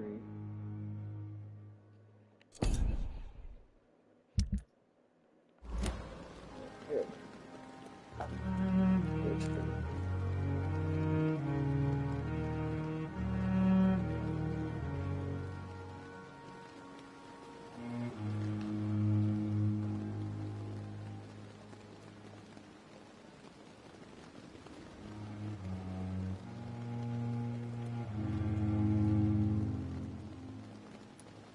Any opinion about the management? I don't always agree with Dr. Swansea's reserve, but I must admit he does all he can to keep this facility running during this crisis. Ah, yes, the burden of command. I was fed up with this concept while serving as a medical officer. Don't get me wrong. Swansea's a good administrator. I just wish he would get out of his office now and again.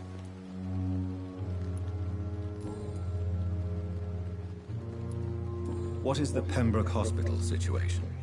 And please, speak freely. This hospital is not exactly the best of London. I'm sure you are used to working in a better environment.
It's more than enough. In any case, the personnel of a hospital are much more important to me than the building. Don't be misled by appearances, Dr. Reed. This hospital does not lack talented people.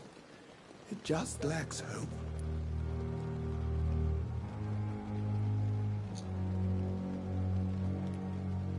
You're exhausting yourself, Corcoran. Maybe you should think about preserving your strength.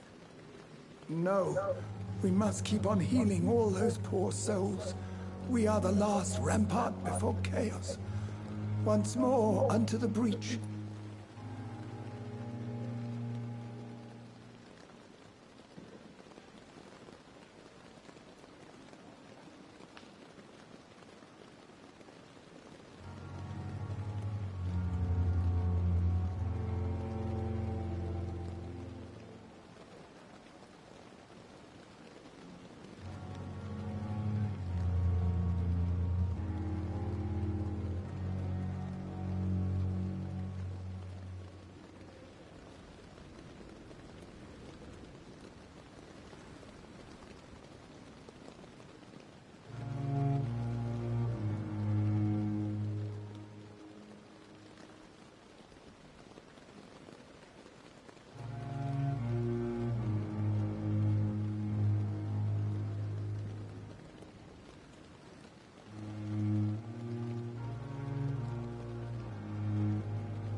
You've nothing to prove, Dr. Tippett, to anybody.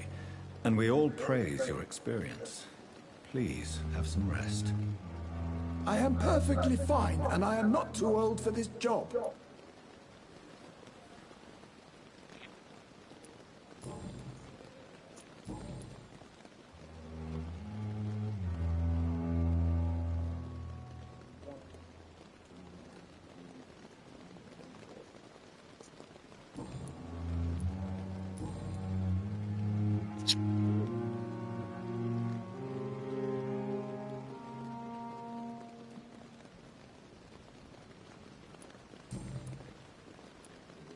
Goodbye, Dr. Tippett.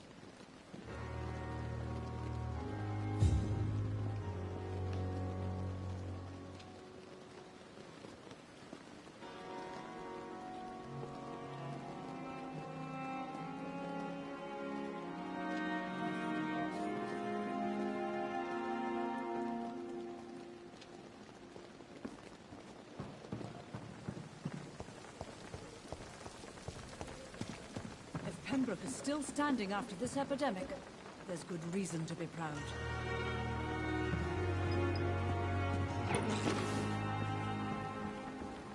Good evening, Nurse Brannigan. Good evening, Doctor.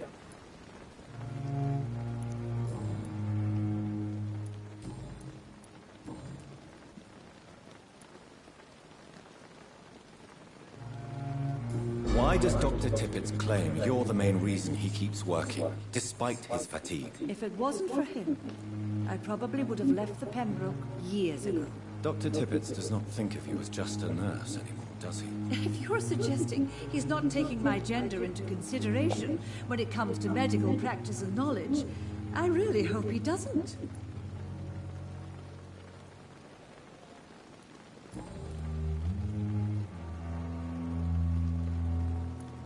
Goodbye, nurse. Call me if you need assistance.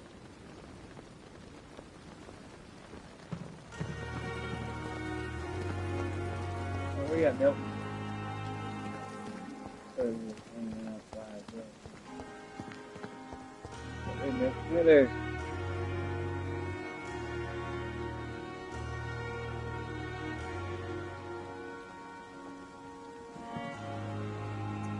Good evening, sir. I'm Dr. Jonathan Reed. I'm new here. I've already heard about you, Dr. Reed. I'm Milton Hooks, the ambulance driver for this shithole of a hospital. That's quite a blunt introduction, Mr. Hooks. You can call me Milton. I like to speak my mind, Dr. Reed. Perk of the job. Don't judge me, and I won't judge you. I'm not sure I understand what you're talking about. Well, I'm no doctor, but I'm pretty sure a gun can't be used as a surgical instrument. You have a keen eye. I learned to shoot during the war, and have carried one ever since. Old habits die hard. No need to explain, Dr. Reed. And if you ever need a better gun, remember, I may have something for you.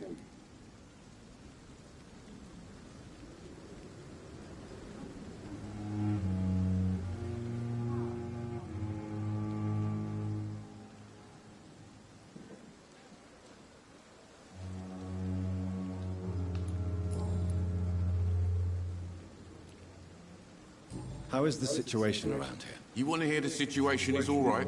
It's fucking awful. We lack everything, and it's getting worse every day. Are you really smuggling weapons through the hospital? And why not? I've already been attacked by patients, you know. And by gang members willing to steal my money. But you're not defending yourself. You're selling guns to civilians. You keep people alive your own way, Doctor. I offer them another way to protect their health.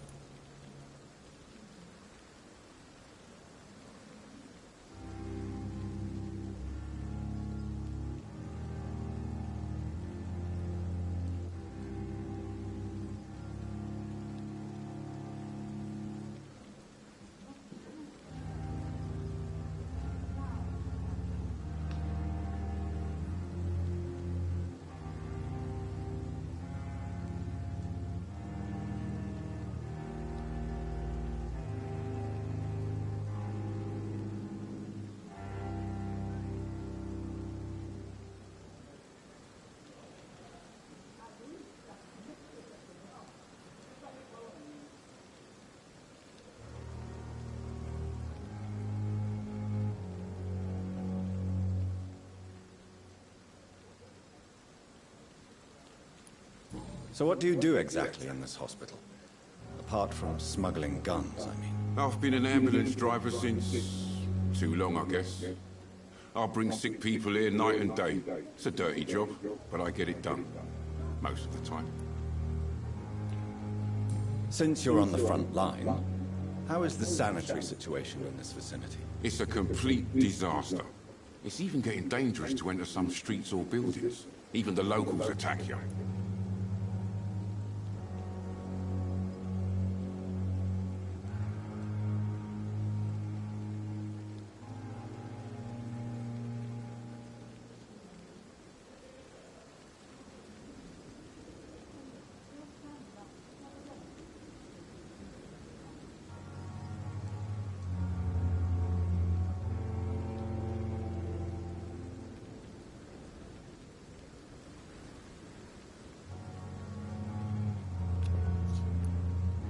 It sounds like things have been a bit rough recently. What's happened? Yesterday I got attacked by the patient I was bringing in. I escaped through the hospital's garden, but I lost my wallet when I was running. You left an infected patient outside the hospital?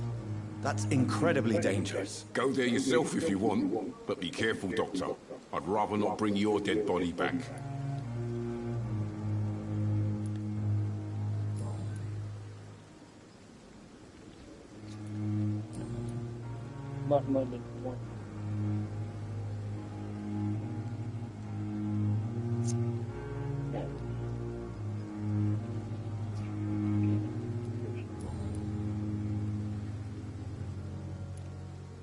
Tell me why you're extorting money from some of the patients here. If a patient wants a bed, he'll have to pay me a little fee.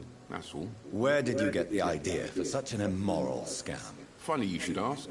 The first time it was from a patient who bribed me to get a bed.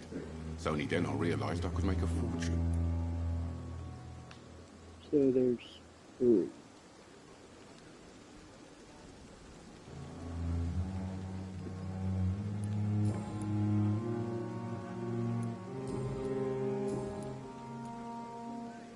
I have some good news, Milton. What? The epidemic's over? I retrieved your wallet, with all the money, and a certain picture. Well, yeah, Pippa Hawkins is my girl. So what? Is it the difference of skin colour that bothers you? Not at all, Milton. Good.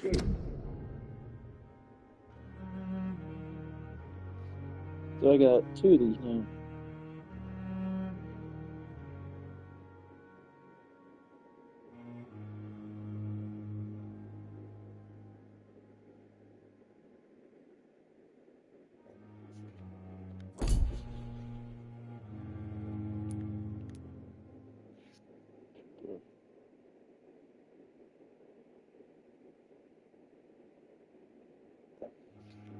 Please, take this money anyway.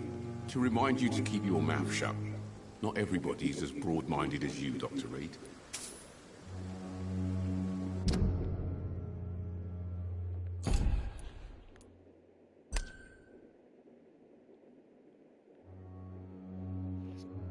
Four.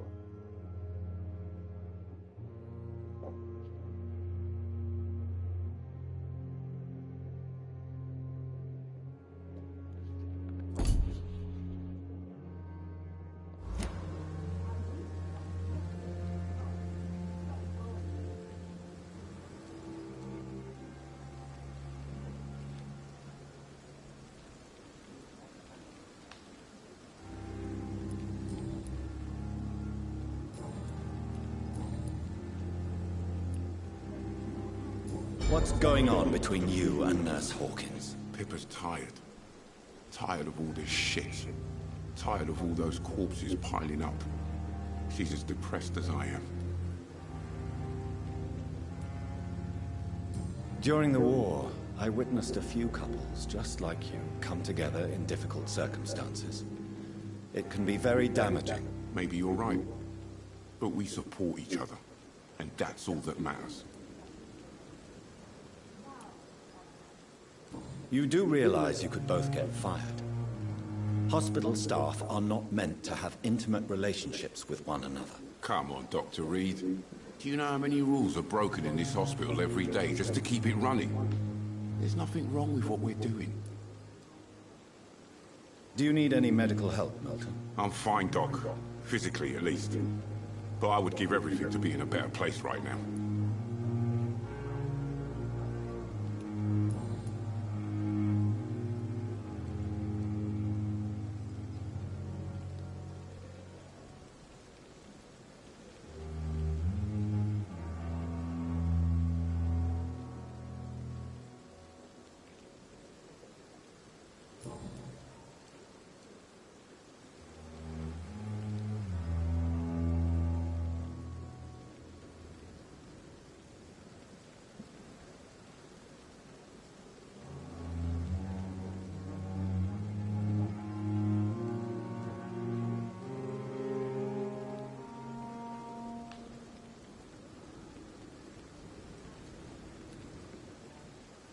I'd like to see your goods. Wise choice, Dr. Reed. A reliable gun is what everybody needs these days. Mistress of the Dark has stopped following me.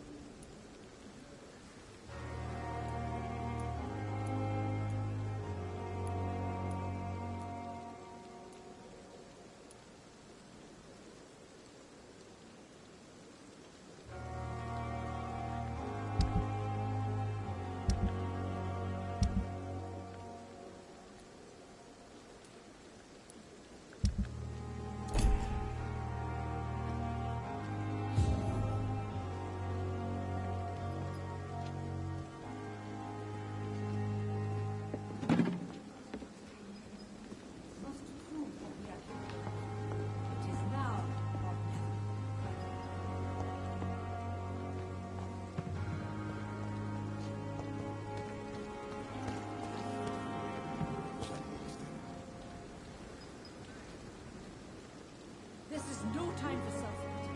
It is the last thing our patients need.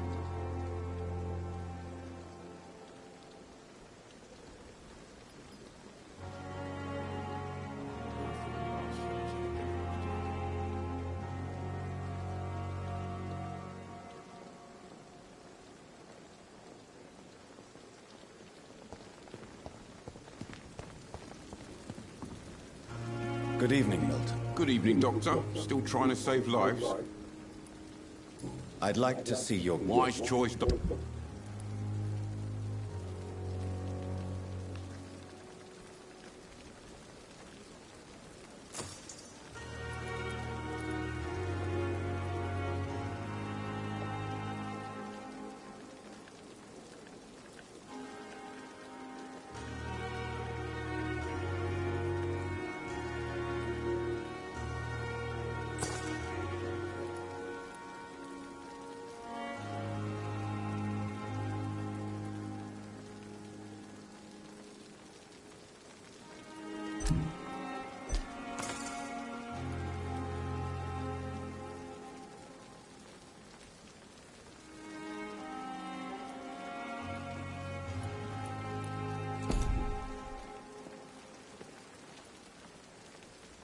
Another night with the glorious battalion of Pembroke.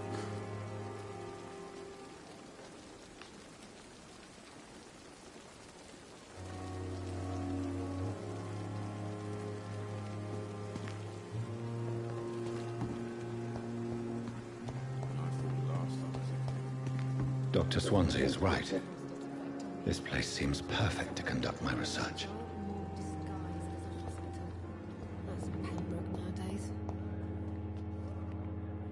Good evening, miss. I'm Dr. Reed, the new surgeon at the Pembroke Hospital. And who are you? Your name has no meaning to me, mortal. You're nothing but dust blown by the winds of eternity. I beg your pardon. What are you begging for, mortal? My clemency? Well, tonight maybe I'm inclined to mercy. You'll never forget the night you met Thelma Howcroft. You keep calling me mortal. Why is that? And if I'm mortal, what are you? Well, Dr. Reed, if you must know, I'm a vampire. Do you require my services, Miss Howcroft? I have no need for your medicine, Dr. Reed. Blood is the only drug I need.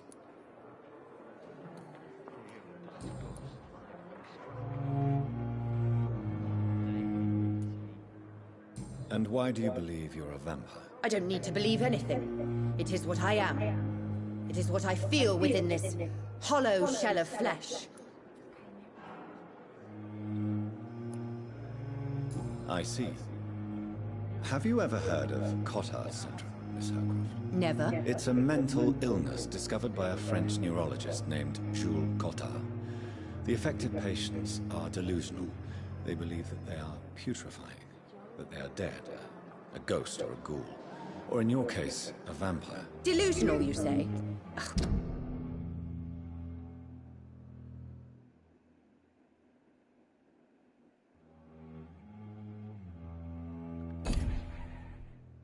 Sad and petty mortal. You can't even begin to understand the concept of immortality. And you think it is I who am delusional.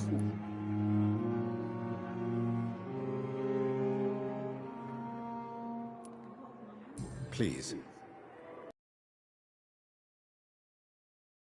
To be a vampire. I can hear my body crumble from the inside as my flesh cracks and fades.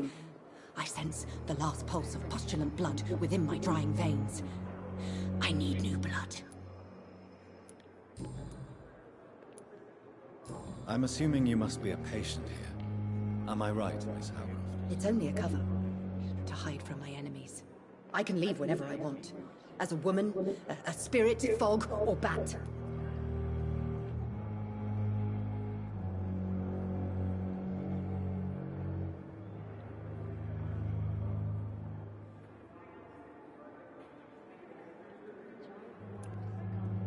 Who are these enemies you mentioned? Can you describe them? I cannot say for sure. But I sense their eyes on me from nearby. I feel them watching me every time I visit the garden near the morgue. The staff here are not your enemy. They're here to help you, to care for you. I'm not speaking of the doctors in white. I'm speaking of the men and women who hunt me. For I am a vampire. I see. Don't worry. These people will not find you here. I'll personally make sure they leave you alone. Thank you, mortal. But do not interfere with them, for you are no match for those that hunt me.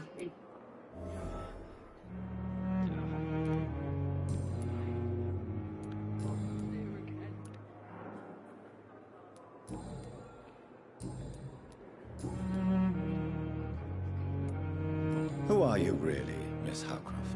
I mean, apart from being a vampire. Is that not enough for you, puny mortal? What do you require? Proof of my powers? I'm curious to know who you were before becoming a vampire. It was such a long time ago, I don't remember. Centuries of unholy life can have strange effects on one's minds, you see?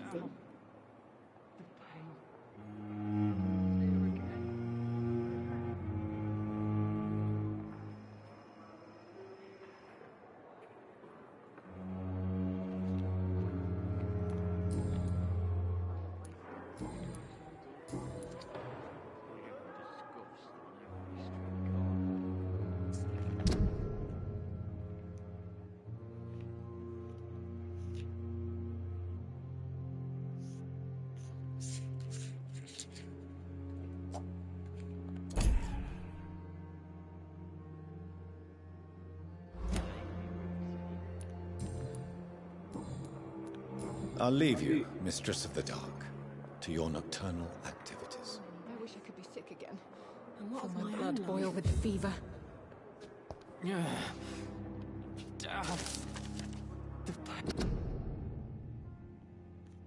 Dear brothers, I must now draw your attention to a very important point.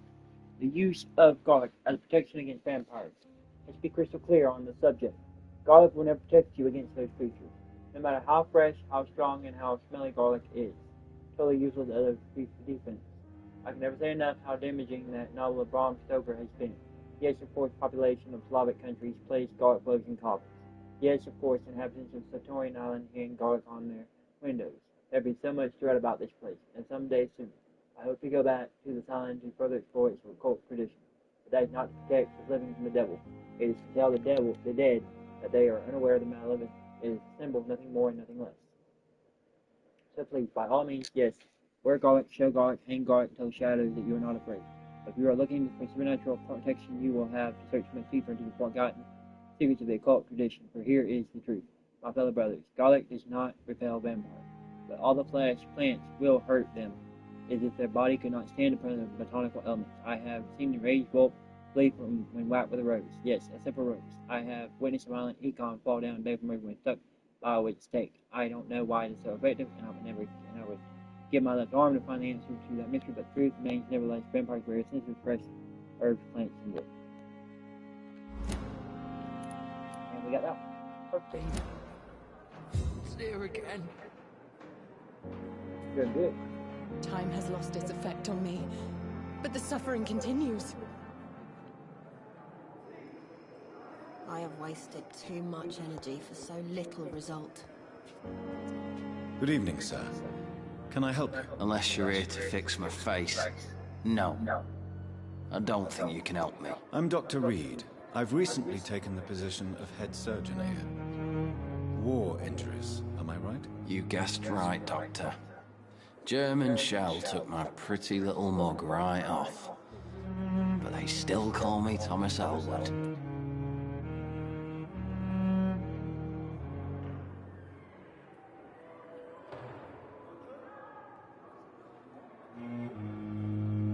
Soldier, do you need assistance? I'm fine. Just do something for this pain, will you? That's all I'm asking.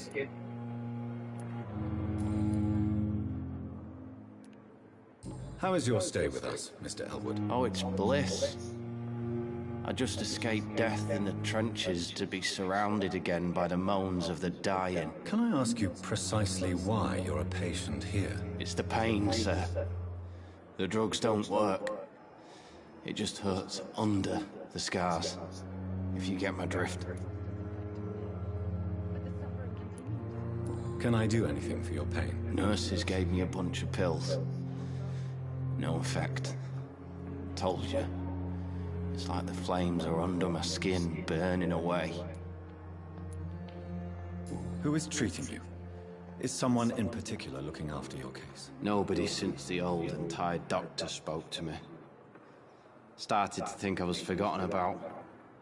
Wouldn't blame you. You don't seem worried by that. My face hurts so much more when I smile or cry. I've learned it's easier not to speak. But be assured I'm smiling inside.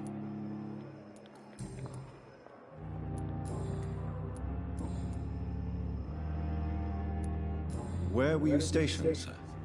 Did you serve for long? I really don't want to talk about all this shit. No offense. I was pushing too much. I served in France myself. I just wanted to know what happened to you. You were an officer, weren't you? Then I doubt we fought the same war, sir. No offense. How close are you to Miss Horcroft? Are you aware that she thinks she is a vampire? To wait for her next nibble is the best reason to stay here. Every time she approaches my bed, she treats me like something tasty. A normal person. Aren't you afraid? She may hurt you if the game goes too far. She's quite harmless, I can assure you. Her head's broken inside is all. While I'm busted on the outside. But she's still beautiful. Living proof that there's hope for me.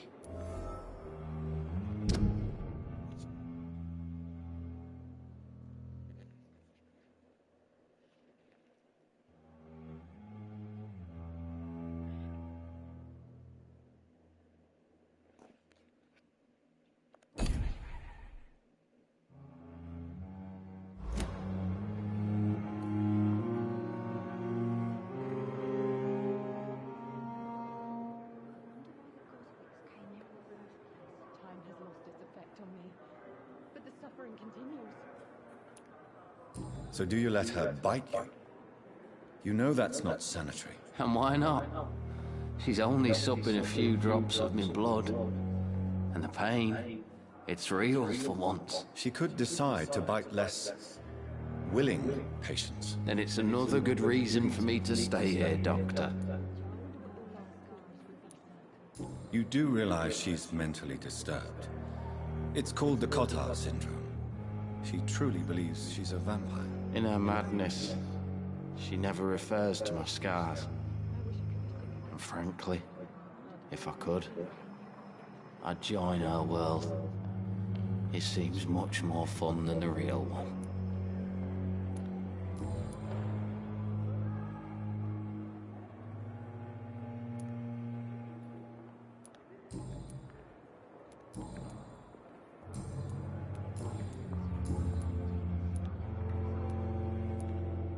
Goodbye for now, Mr. Elwood. I wonder what your last thoughts would be, sir.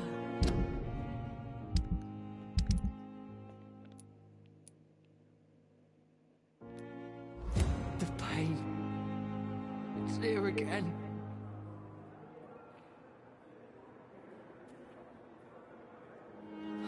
So many deaths. And what of my own? Good evening, Miss Howcroft. How are you tonight? I need blood, Doctor.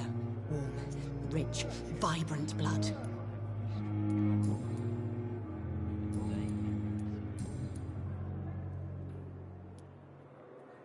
Tell me, Thelma, why do you feel so attached to Mr. Elwood? Why him?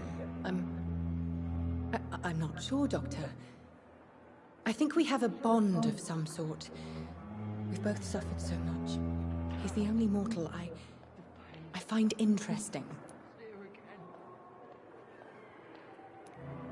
Do you plan to make him a vampire too? Of course not.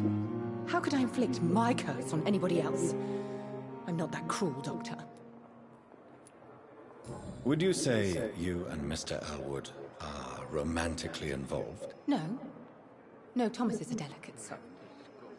Even though he disguises it. But I am not the woman he needs. No, for I am a vampire, Doctor.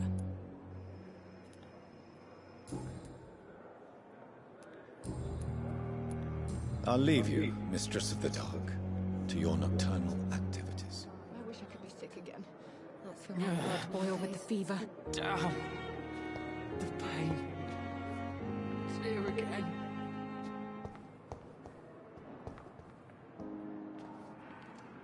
Good evening, Mr. Hampton. How do you feel? Dr. Reed, is it? Oh, sir, I must apologize for my behavior. What do you mean? I was not myself in the factory. Fear and exhaustion made me say awful things to you, I'm afraid. You remained perfectly nice and polite. A little delirious, perhaps. But who wouldn't be after enduring an abduction? Thank you, Doctor. That's a relief. Now all I need to do is rest and return to my flock. What is the general situation in the East End docks? The situation has always been tough, with a lot of tensions between the gangs and the Dockers' trade union. The Wet Boot Boys are very nervous since they lost their leader.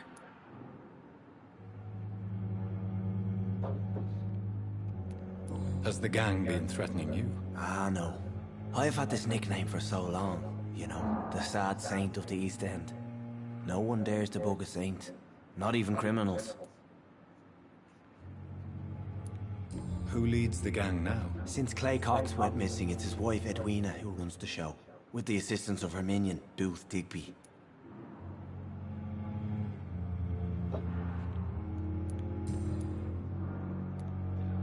How did you end up in William Bishop's den? I had received alarming news about his recent behavior. I went to his place and he refused to let me go. Why did he abduct you? William was an alcoholic. His addiction suddenly changed to blood. I don't know why. Just like a patient I met here. This Miss Hawcroft. You dared to enter this awful place alone. You're a hero, Mr. Hampton. Or a fool. I'm just a man trying to help his friends, Dr. Reed. William Bishop was a conflicted soul, searching for light.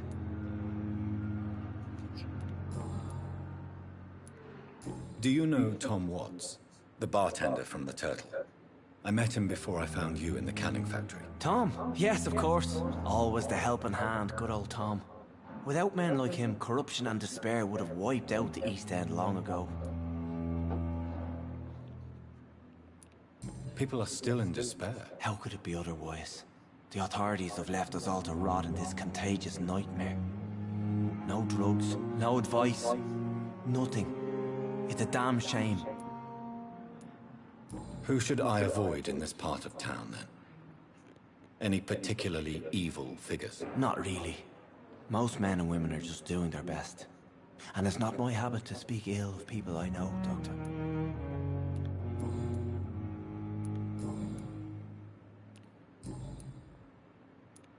What do you do for a living, Mr. Hampton? I can't help but notice the cross around your neck. I manage a night asylum for the poor and homeless of the docks. And I try to guide the lost and hesitant on the right path to our Lord. Are you a priest, Mr. Hampton? A deacon, maybe? Not at all, Doctor. I'm just a man of faith willing to preach the good word. Why didn't you use your cross against William Bishop? To repel him somehow? That's a very strange question, Doctor. A cross is no magical token, if that's what you were trying to say. Not mine, anyway. Have you made friends since you arrived? Not really, but I recognize Miss Harriet Jones. I knew her when she lived by the docks. That poor woman had such a miserable life. You never came to see her here at Pembroke? Receiving visits when sick can be an important part of the healing process, you know. We're not just bodies. You're preaching to the converted now, Doctor. To be truly honest, I thought she was dead. She left the docks many months ago. How do you feel, Mr. Hampton? Medically speaking, I mean. I feel exhausted. Beyond exhaustion, actually. William drank so much of my blood in his madness. I feel empty. You're in good hands here. Dr. Swansea is well versed in blood transfusion, and I'm sure he'll take the best care of you. Thank you, sir. I believe all I need is rest, and then I can go back to the people who need me.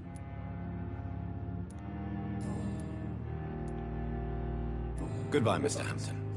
We'll talk again later. But the suffering continues. Damn. The pain. It's here again.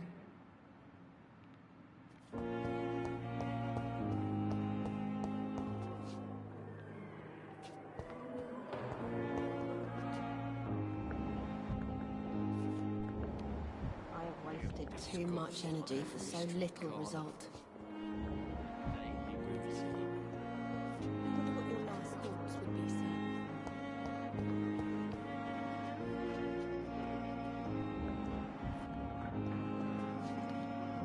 Good evening, sir.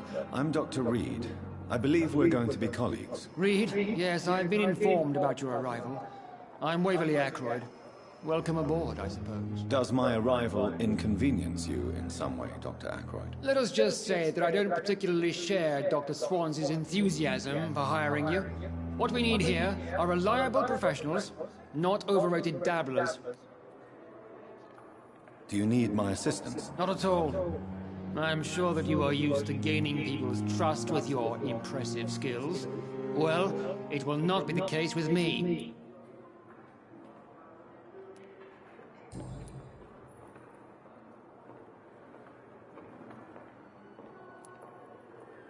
Since your tenure in this hospital is longer than mine, perhaps you can tell me more about this place. Let's just say I'm tired of the carelessness around me. I have always respected the skills of Dr. Swansea, but over time his enthusiasm has become displaced. Carelessness? Exactly what are you talking about? We're here to save lives.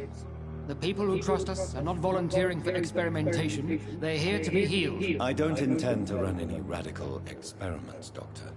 Even if I, as any good practitioner should, express an interest in pushing the boundaries of medical research. Modern medical methods were created through audacity and ego. But there are rules in our line of work, and they're here to protect our patients.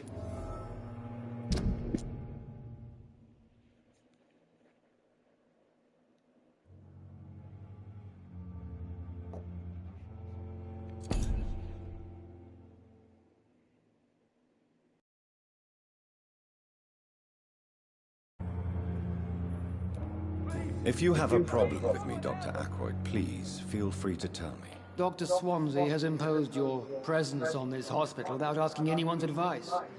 The benefit of his position. But I don't agree with it. I know we've never met before, but I believe this hospital could use all the help it can get. You will agree with that, I'm sure. Oh, but I have heard about you, Dr. Reed. Of course, you can't say the same about me, since I have not wasted my time courting the press.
There is no need for such animosity between us. Don't you think the epidemic is already enough to deal with? That is one point we could agree on. And that is precisely why I want to be sure that you will be of help to this hospital, instead of a burden.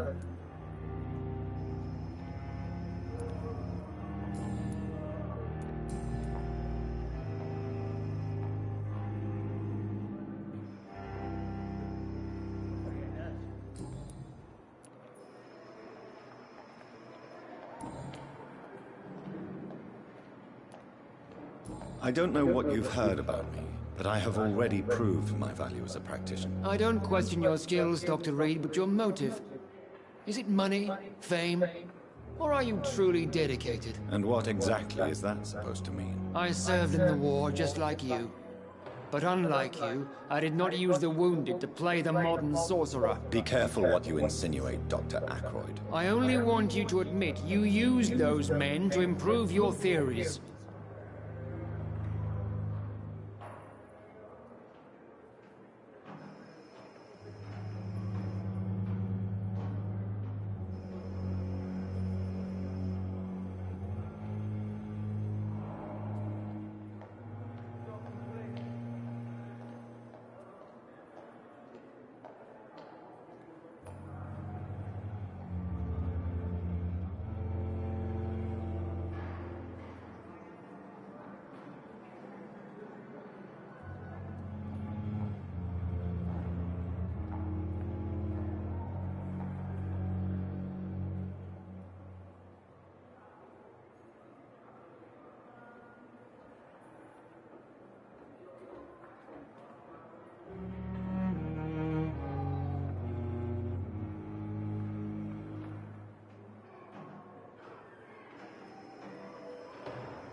Knowledge has always been and will remain our main weapon, and it has always come at a price.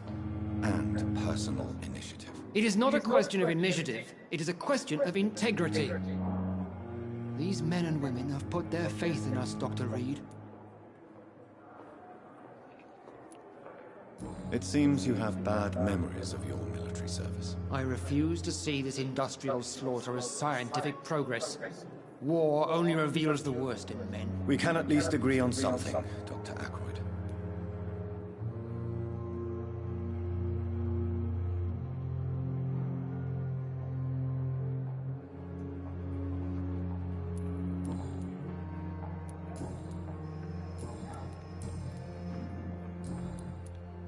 Thank you for your time. We'll talk later.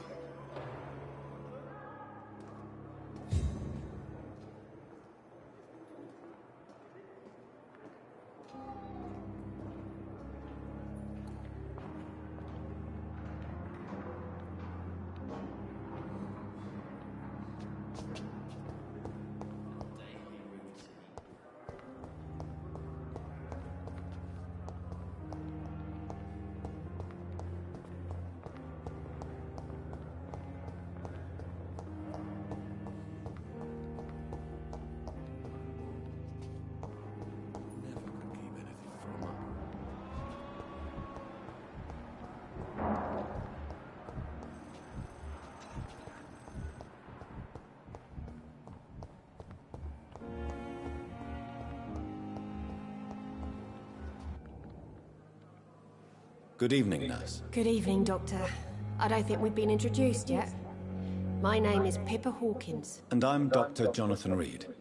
Dr. Swansea has recently offered me a position in this hospital. Well, it's a euphemism that your help will be appreciated, Doctor. Do you need medical help yourself, nurse? I'm fine, really. I just need to sleep.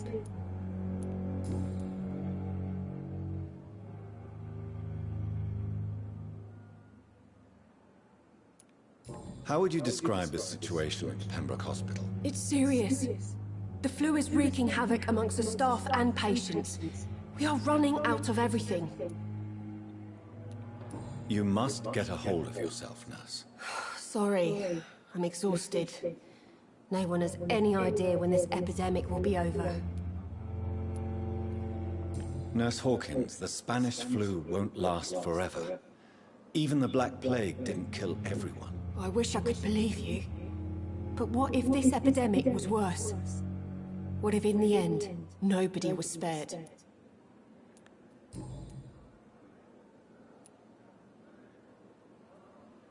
How long have you been a nurse? Well, long enough to see that the epidemic is winning. And no matter how qualified you are, don't tell me you'll change that.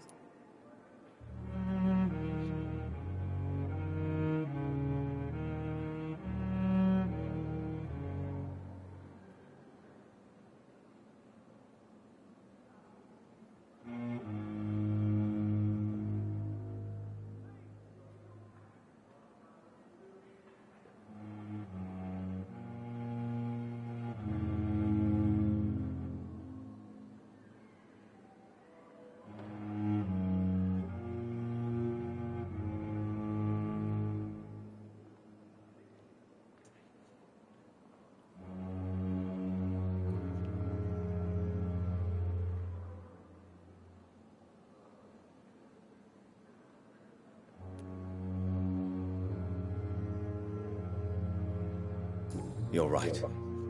When dealing with such a terrible disease, one must remain humble. But that doesn't mean we shouldn't try our best. Sorry, Doctor. I don't want to sound bitter, but I'm just too tired to give a pep talk like Nurse Brannigan.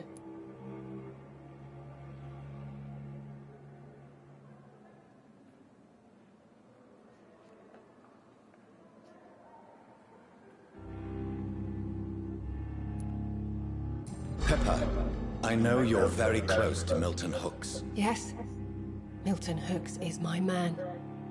If you want to report me for that, just feel free, Doctor. I have no intention of reporting you, Nurse Hawkins. But are you aware of the risks? The rules say I won't be allowed to work as a nurse anymore. But here at the Pembroke, we break rules all the time. Is he worth the risk? Hey, I'm no perfect woman, and Milton is not the finest bloke.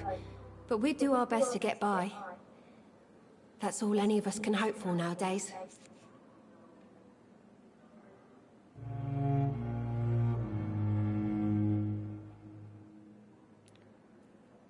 How is the Pembroke staff coping with the epidemic? Well, not well. Milton, the ambulance driver, is even more grumpy than usual, especially concerning doctors.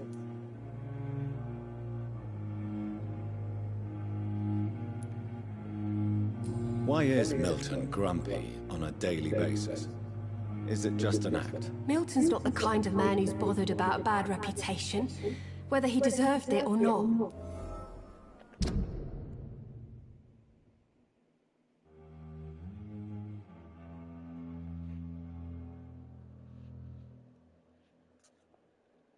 Look.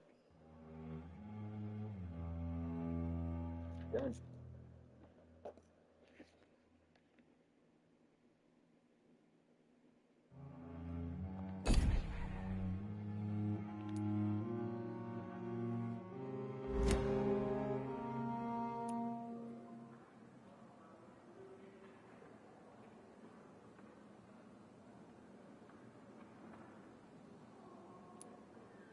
Why does Milton dislike doctors? I don't know.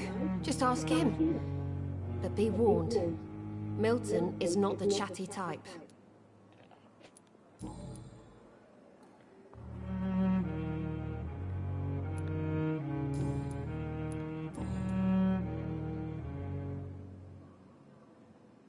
That was...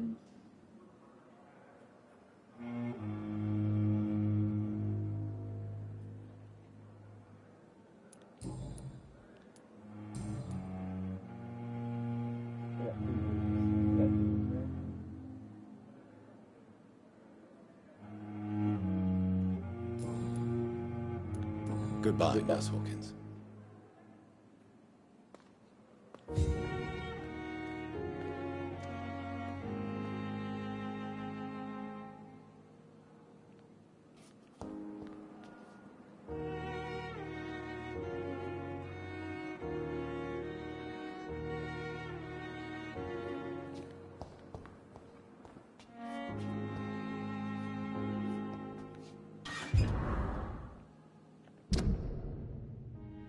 Birmingham, 27 October. Hello, sis. How are things in the big city?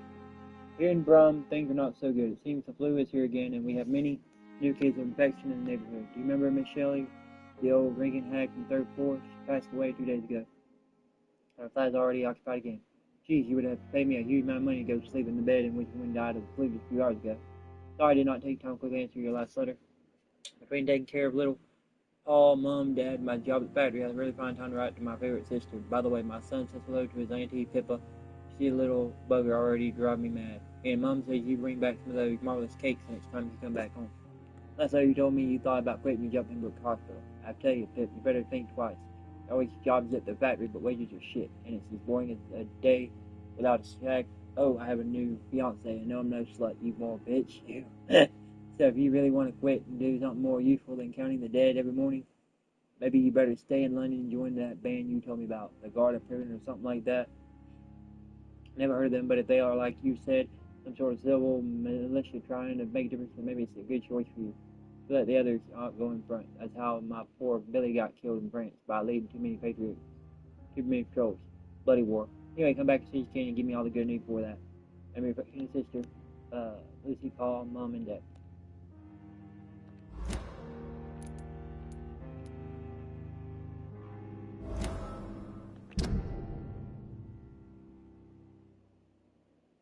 Oh, so I got 2 of these ones. So I need to go back to Hawkins.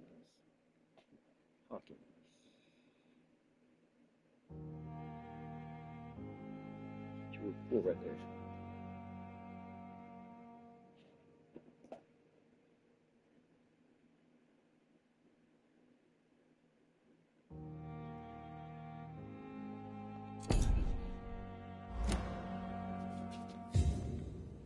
Good evening, Nurse Hawkins. Good evening, Dr. Reed.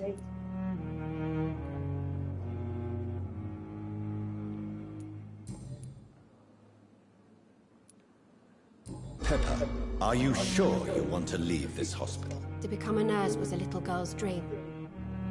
But in the end, I don't feel that useful. I want more. I want to make things change.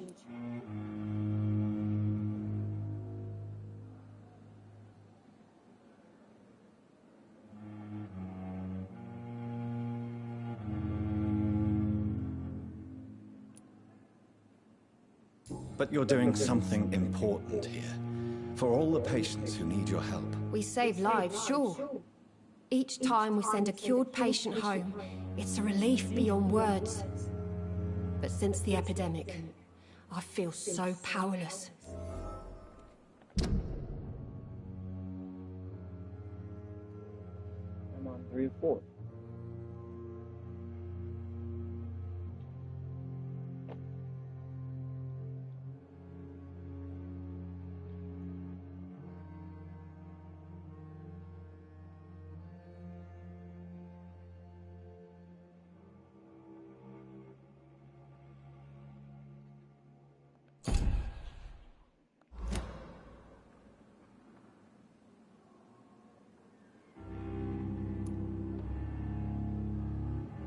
What steps are you prepared to take to feel? The real fight is in the streets nowadays. Maybe she's right. Maybe this is what I must do.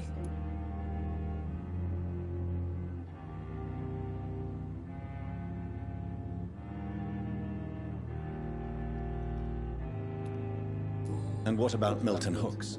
Does he share your point of view? For Milton, any change means more comfort and more peace. I disagree.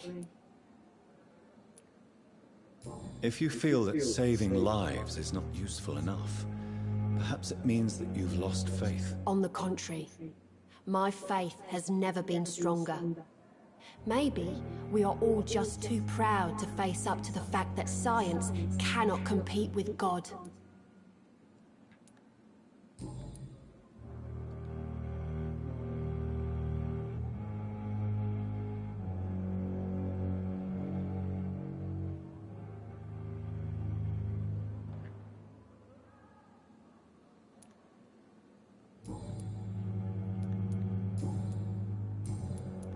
Goodbye, Nurse Hawkins.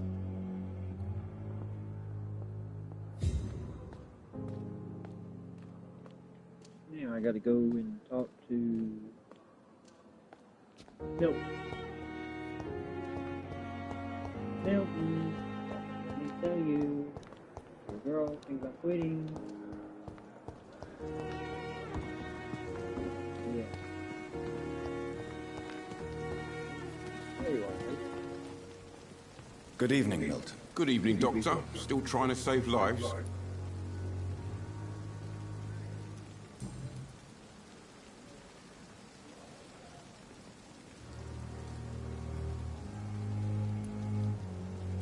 Why do you have such a mediocre reputation among your colleagues, Milton? Fuck them.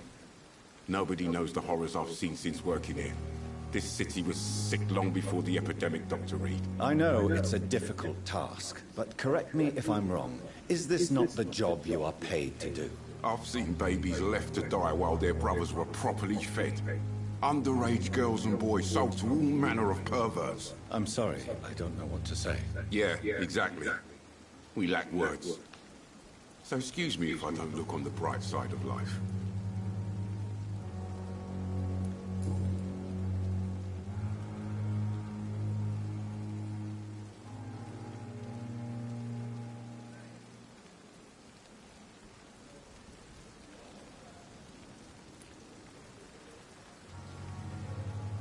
Goodbye, Milton. Good evening, Milton. Good evening.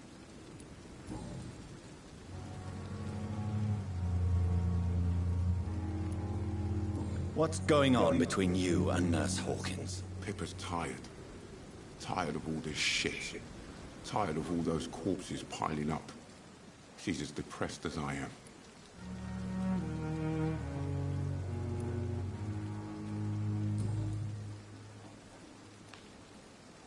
Do you know that Nurse Hawkins is thinking of leaving the hospital? That's not a surprise. We've talked about it already. Does it not bother you? Sometimes I think she may be right. We should run away while we can. Question is, where can we go? Where is it safe?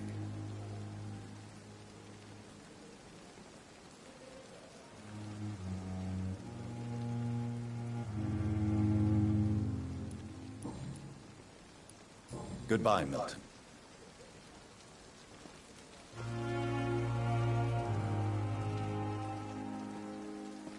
It's safer here than anywhere else in the East End.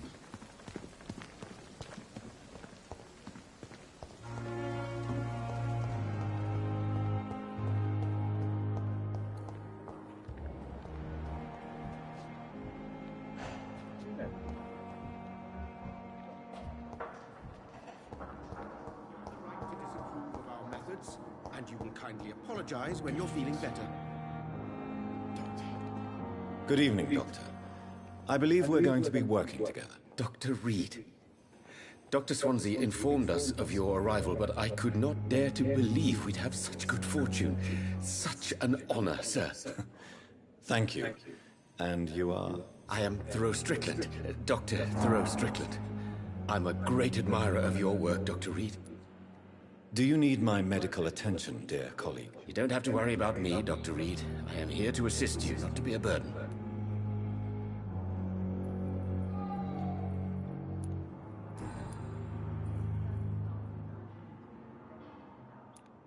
Please, could you tell me something about yourself? I'm a great admirer of your work concerning blood transfusion, Dr. Reed. I run my own experiments. I'm convinced it's the future.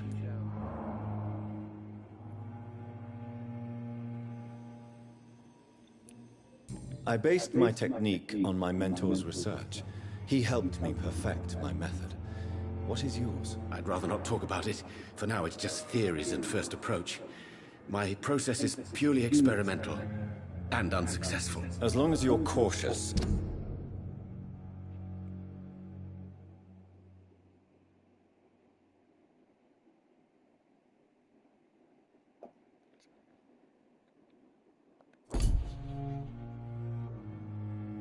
And methodical. You may remain empty-handed, but you won't fail. You're not the first one to warn me, but I am convinced knowledge is the main weapon against the ravages of this epidemic.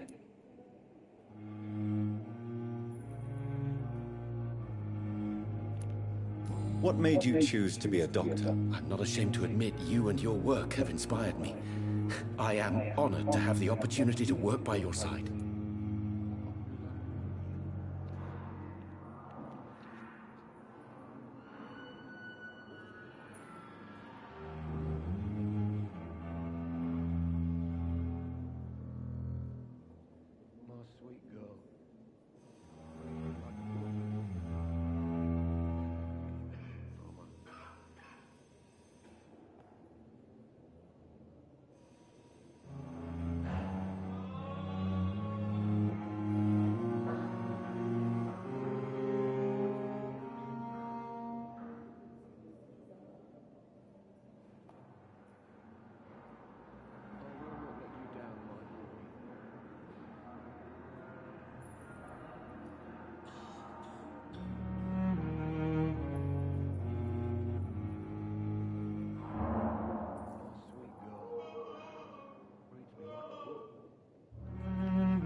It's always a pleasure to share scientific and medical knowledge with someone eager to learn.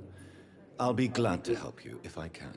This epidemic may be the century's most terrible disaster, but I'm convinced that we, as doctors, are the only ones able to defeat it.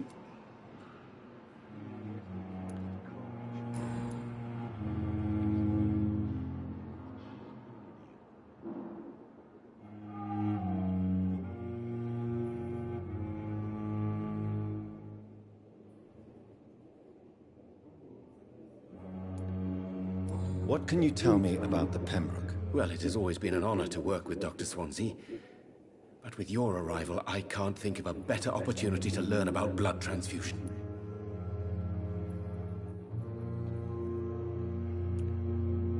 Do you need help with anything in particular? Well, yes, maybe.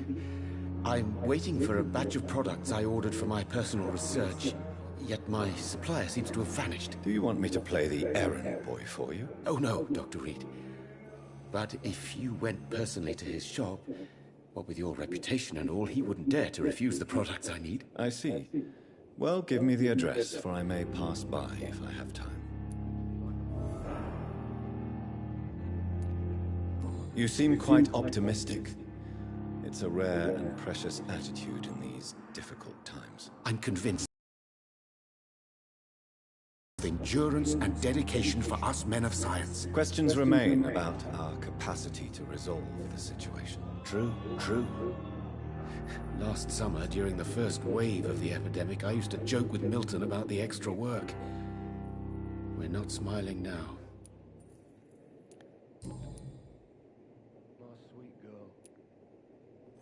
What What do you think of Dr. Ackroyd's aversion to modern medical methods? It's a shame he's so narrow-minded. Dr. Swansea taught me that science is about exploring uncharted territory. I'm convinced that's true. With the influenza and all that's going on, you should put your differences aside, don't you think? Why is it so difficult to work together? I believe that if Dr. Ackroyd had been the one to discover the transfusion process, he would be the first to recommend its use. So you believe it's just a question of jealousy and pride? Dr. Ackroyd is as proud as he is blinded by his obsolete concept of medical science.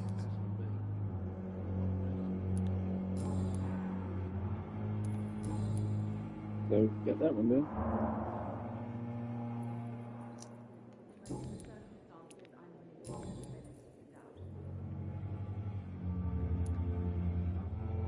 Tell me more about your willingness to experiment with new medical techniques. Harvey Fiddick is a patient suffering from a severe injury that could cripple him if not treated correctly. I'm convinced your blood transfusion technique could help him. What is it you really want? To save him? Or to prove your point? Fair question. I want nothing but to save my patient, Dr. Reed. Especially since I know Mr. Fiddick's story.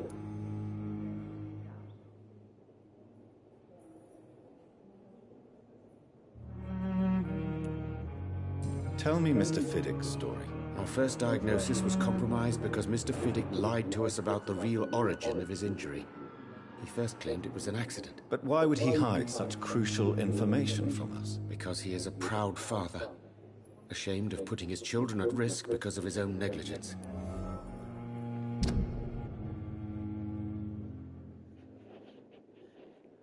Fiddick.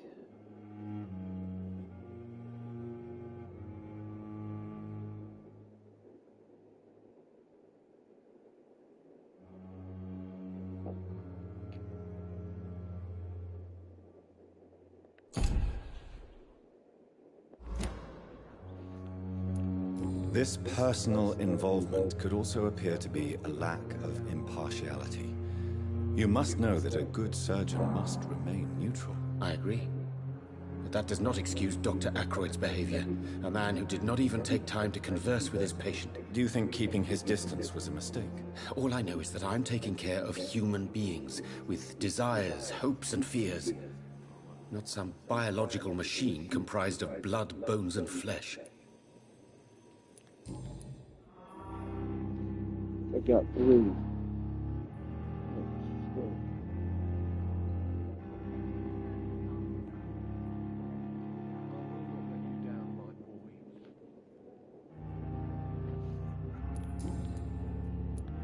Goodbye, Dr. Strickland.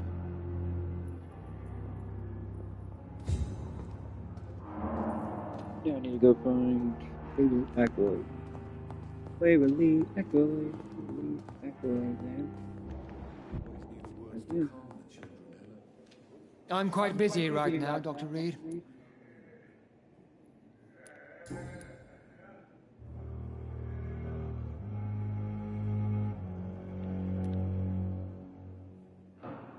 Tell me, Waverly, what do you think of Dr. Strickland's enthusiasm for his experimental research? Strickland is playing with his patients' lives for pride and glory. Now that, sir, is unethical. Are you thinking about something in particular? Harvey Fiddick needs delicate surgery. I believe we should stick to the usual procedure, but my young colleague obviously disagrees. And are you not afraid that your rivalry with Strickland may be blinding you? Rivalry? I guess you could call it that. But I will never be childish enough to let my personal feelings affect my judgment. Why do you wish to lead this surgery? I strongly believe that Mr. Fiddick should not be butchered to test an unproven procedure. I agree with it.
I really hope you're right about this, Dr. Ackroyd.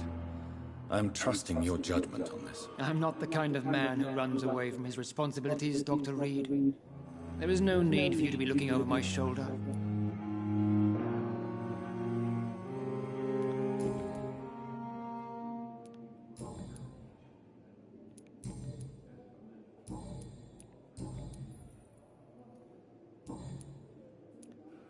Thank you for your time.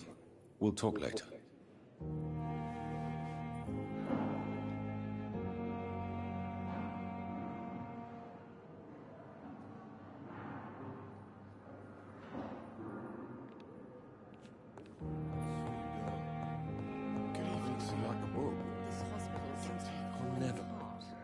Good evening, sir. I'm Dr. Reed. May I help you? I don't know if a third opinion is needed. Your colleagues are already arguing about my condition. I see. Would you mind telling me more about your situation? I'm Harvey Fiddick. All I want is to get me bloody arm fixed properly. Is there anything else that's bothering you? Can I help in any way? I'm all right. Considering the state of this place, I should consider myself lucky, I guess.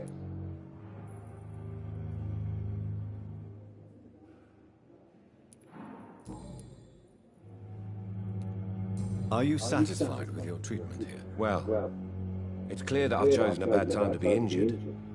Forgive my bluntness, but you seem overwhelmed by cases of the flu. I won't lie to you about it. I'm afraid we are. Are you sure you don't want to operate yourself, Dr. Reed? I have the feeling you're very capable. And your colleagues seem to think so too. In other circumstances, you would be right. But for now, I don't think I can take on the responsibility. My apologies. Tell me about yourself, Mr. Fiddick. I'm just a regular guy waiting to get his arm fixed, so I can return to work and to my family. I was more curious about what you were doing before being hospitalized. I'm a carpenter, and a good one too. But that means I need both arms to feed my family, Dr. Reed. Tell me about the doctors who are arguing about your case. Strickland and Ackroyd. They both want the best for me, but there's a lot of pride there. Doctors are no different from carpenters, it seems. What do you mean? I often had professional arguments with rivals on a building site. Difference is, I disagreed about wood and nails, not flesh and bones.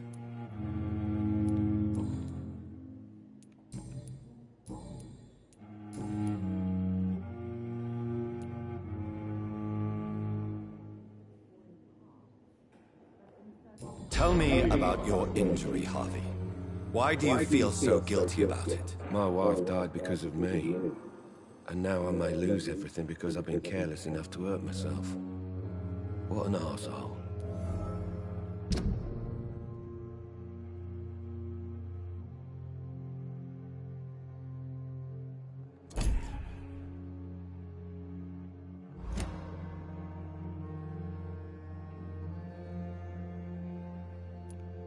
How could your job be responsible for your wife's death? I was working a double.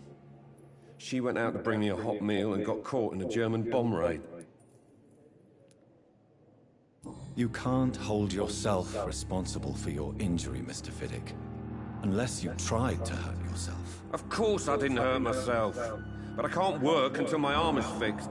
My children need to eat, Doctor.